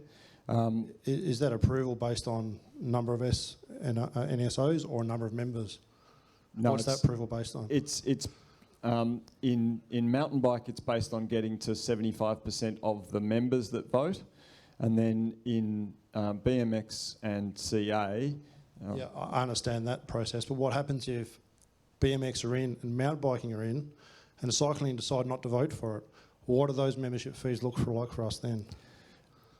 That one is probably the most interesting question, and one where, to some extent, we're not necessarily the masters of our own destiny, because the attitude of Sport Australia to the NSO status of the three disciplines could influence that outcome. But you could certainly see a situation where BMX and mountain bike come together and form AusCycling, and for instance, the high performance program might move across to them. So they become AusCycling, and my question is, what happens to the licence fee then? What does that look like? Are we talking $350 now because there's less members involved?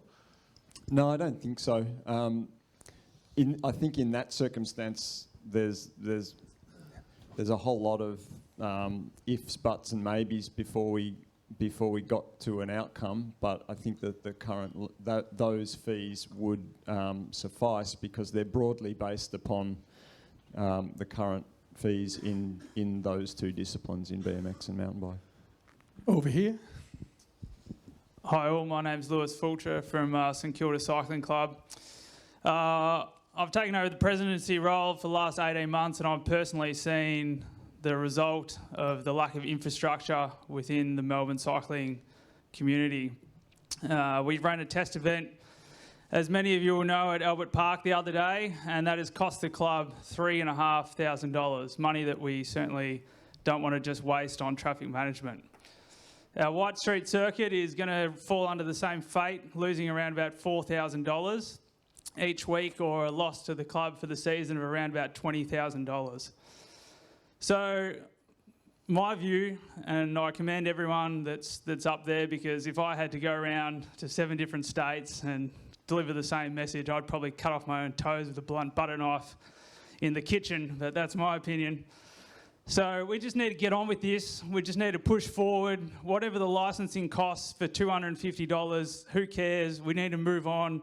I want to sign up to a mountain bike event in Bright next weekend.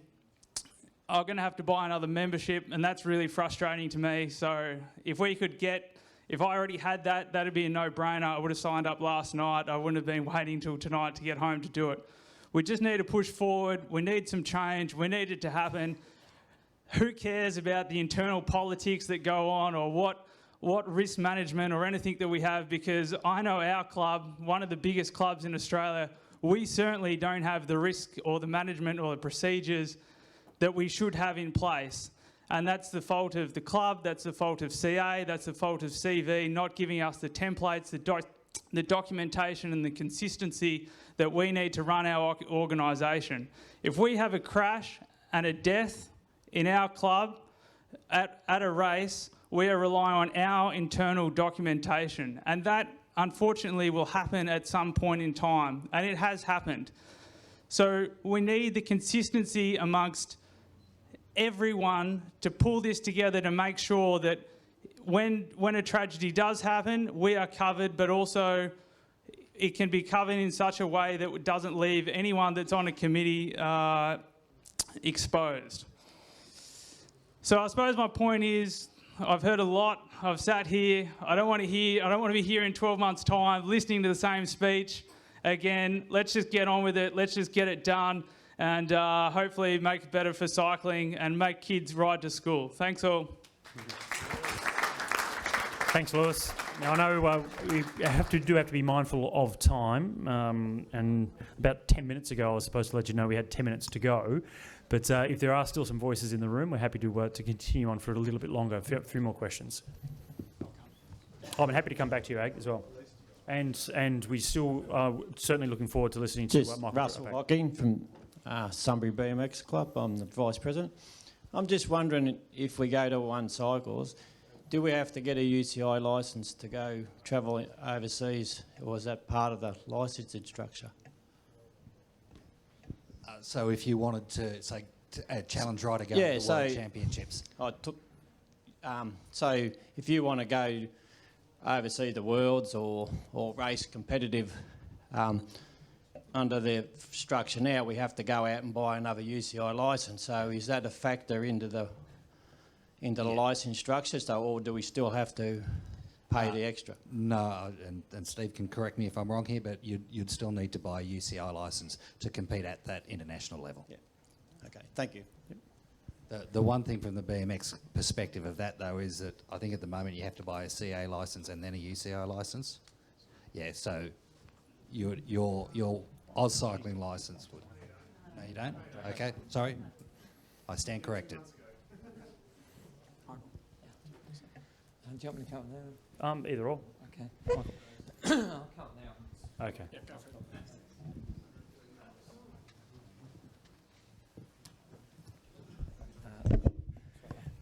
Thanks, Scotty.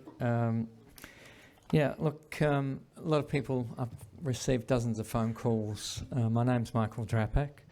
I've been involved in cycling for about 45 years and formally for about the last 25 years. I've invested about $33 million into the sport and have been involved at the sport at just about every level. I emphatically support this project. Firstly, and a couple of people asked me why, or many people asked me why. Well, in business, and I run nearly $1 billion business, and in business, you can't do everything yourself, and you back your people. And when you look at the people on this table here, and you look at their motivation, their competencies, and they've got no hidden agendas, you've got to back these people. I've heard from a number of presidents here today and ex-presidents, and I echo them very loudly. Despite my view on cycling is and I can't speak for mountain biking or BMX, all I can do is admire them for how they embrace the community. And for me, sport is really about enhancing community, and I think we can learn, our road friends can learn a lot from BMX and mountain biking. But it's not just that I put a lot of money into the sport. I've been involved in road safety since the mid-90s. I built and designed a big community with many thousands of people, which still has the greatest number of kids who ride their bikes to school. I did that in the 90s.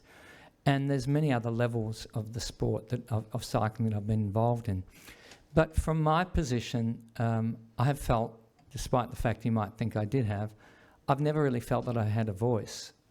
It's only the last 12 months that I've ever been able to be listened to. As a client of cycling, I just can't believe, all those years I've been involved in this sport, I've never had a voice. No one's ever listened to me. Generally, I've been treated with contempt for a whole lot of reasons. So I believe our sport is broken, horribly broken. Since the first race I went to in 1971 and at Norton 72 at Northcote, and I seeing my kids race through the 90s and the early 2000s, our sport has declined so sadly, and all the grassroots is gone, the carnivals have gone, and I don't know how we're going to get the champions of the future. I'm a great believer in community. I've lectured a lot about community. We need numbers, and what these guys represent here today is an expanded cycling community, a great cycling community. It's not about us and them, it's about all of us. Cycling is a wonderful sport, and I can assure you, look, what they've proposed is not perfect, and what they've proposed doesn't have risks. But their intentions are 100% perfect. And with the talent at this table, give it a little bit of time, they'll tweak it, and it'll evolve, and it'll get better and better and better. And for all those people, I think I've got over 30,000 followers on one of our teams. I will be strongly endorsing this with every bit of oxygen I can. Thank you, guys. Great job. Thank you, Michael. Now, Tom, we've got quite... We're almost out of time, Scott. Almost. We still have one more hand up in the background, stretching very high. Oh, I've been waiting for this question all evening. That would have been a great way to wrap up though, Michael. Absolutely. Cam McFarlane, Brunswick Cycling Club, Westvic Academy of Sport. I am a gold medalist. I don't know what other shit you want to listen to. I'm now $30,000 in debt. I have no actual savings in money, so that's my fucking story. So we're talking of efficiencies. Question. So when I ring the office and I have a BMX question, will the BMX person be in the office? Are we bringing all three people into the one office? Or when I ring the road office, do they then tell me, oh no, you've got to ring this number because they're over there? Are we all going to be, is each state organisation going to be in the one office? Yes, they will. Oh, that's a good thing. Awesome. And from a racing perspective, is there a timeline that we can see the rebirth of competitive open cycling in Victoria? Because we're buggered now. So how is One Cycling going to fix our racing scene in Victoria? And while we're at it, let's put in the under-23 women's national championship that I asked about 5 years ago and got stink eye. Go for it. Okay, I can't comment on the question 5 years ago because I wasn't here. No, that was I. That's a real good cop out because it's part of your agenda now, isn't it? But I didn't hear the question, Cam. I wasn't here 5 years ago. No one's told you about it. No, there've been various other questions, but I didn't get that one. No thanks. In terms of how do we fix road racing in Victoria, yeah, and in every other state, because the same problem exists. We've got to get, it's not going to be like a light switch that just flick and there's a magic answer. We're going to work together, use the combined resources of the organisation, build our financial strength and invest more in the sport. If we can build the number of people that are members of the organisation, we can build the financial strength, we can invest more in the sport, and we can start to address some of those problems. We just have to work together. Cam, Duncan, it's not going to be a quick fix, it's going to be a slow fix. I said at the beginning there's a cancer in the bottom of the sport, the kids riding to school and the absence of kids riding bikes in parks. Simon Jones said to me a couple of weeks ago that he can see the kids coming through who are sort of 16 or 17, but who's going to be coming through in 10 years' time, he's really worried about. And I think there's some short-term tactical things like what you and Dave, I think, are doing, going to the local BMX club and saying, can we get the under-12s and the under-13s to come to ride a track bike day? I think if we bring BMX, I think the single biggest short-term lever to the track, the junior track problem, is to bring BMX and road together and get the clubs really working well together to try and transition kids between the ages of 10 and 15 from BMX to track, and they can already, ride at 180, 200 RPM. The road scene, people are racing bikes on Zwift. People are riding bikes up and down Beach Road. I talk to them all day long about why they won't come and race. It's a long process, mate. I don't think there are any short-term fixes to suddenly get, I think Steve told me the other day in the Preston Mountain Classic last year, there was 100 in total, 10 blokes on scratch or something. I don't think we're going to fix that quickly, but we've got to go back to the grassroots, start fixing it with kids, bring families along, and we'll get there. But I agree with Michael. I think we're in much more strife at the moment than people realise, and only people at the coalface like you think about it. And part of the problem is the sport's structurally broken. And until we fix the sport structurally and start supporting clubs, Lewis rings up and says, I need a particular risk policy, it's just PDF to him 10 minutes later and he's off. Until we actually get organised as a sport, I think we're stuffed. And blokes like you, sadly, I think, are in palliative care, just trying to keep the thing you love so much alive while it dies around you. And until we fix it structurally, it's not going to change.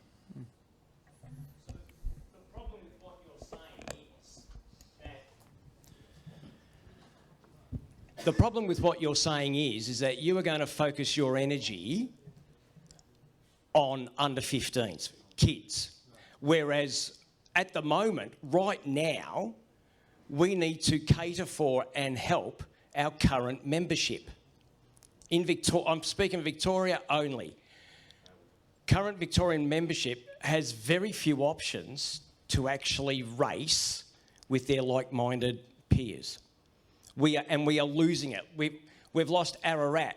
Now, I know for a fact that Cycling Victoria supported the hell out of the State Road Championships with Wangaratta, but no one's offered them anything other than myself and the Preston Club to help Ararat Track open, which is gone. It's gone. We won't get it back. We are losing events hand over fist.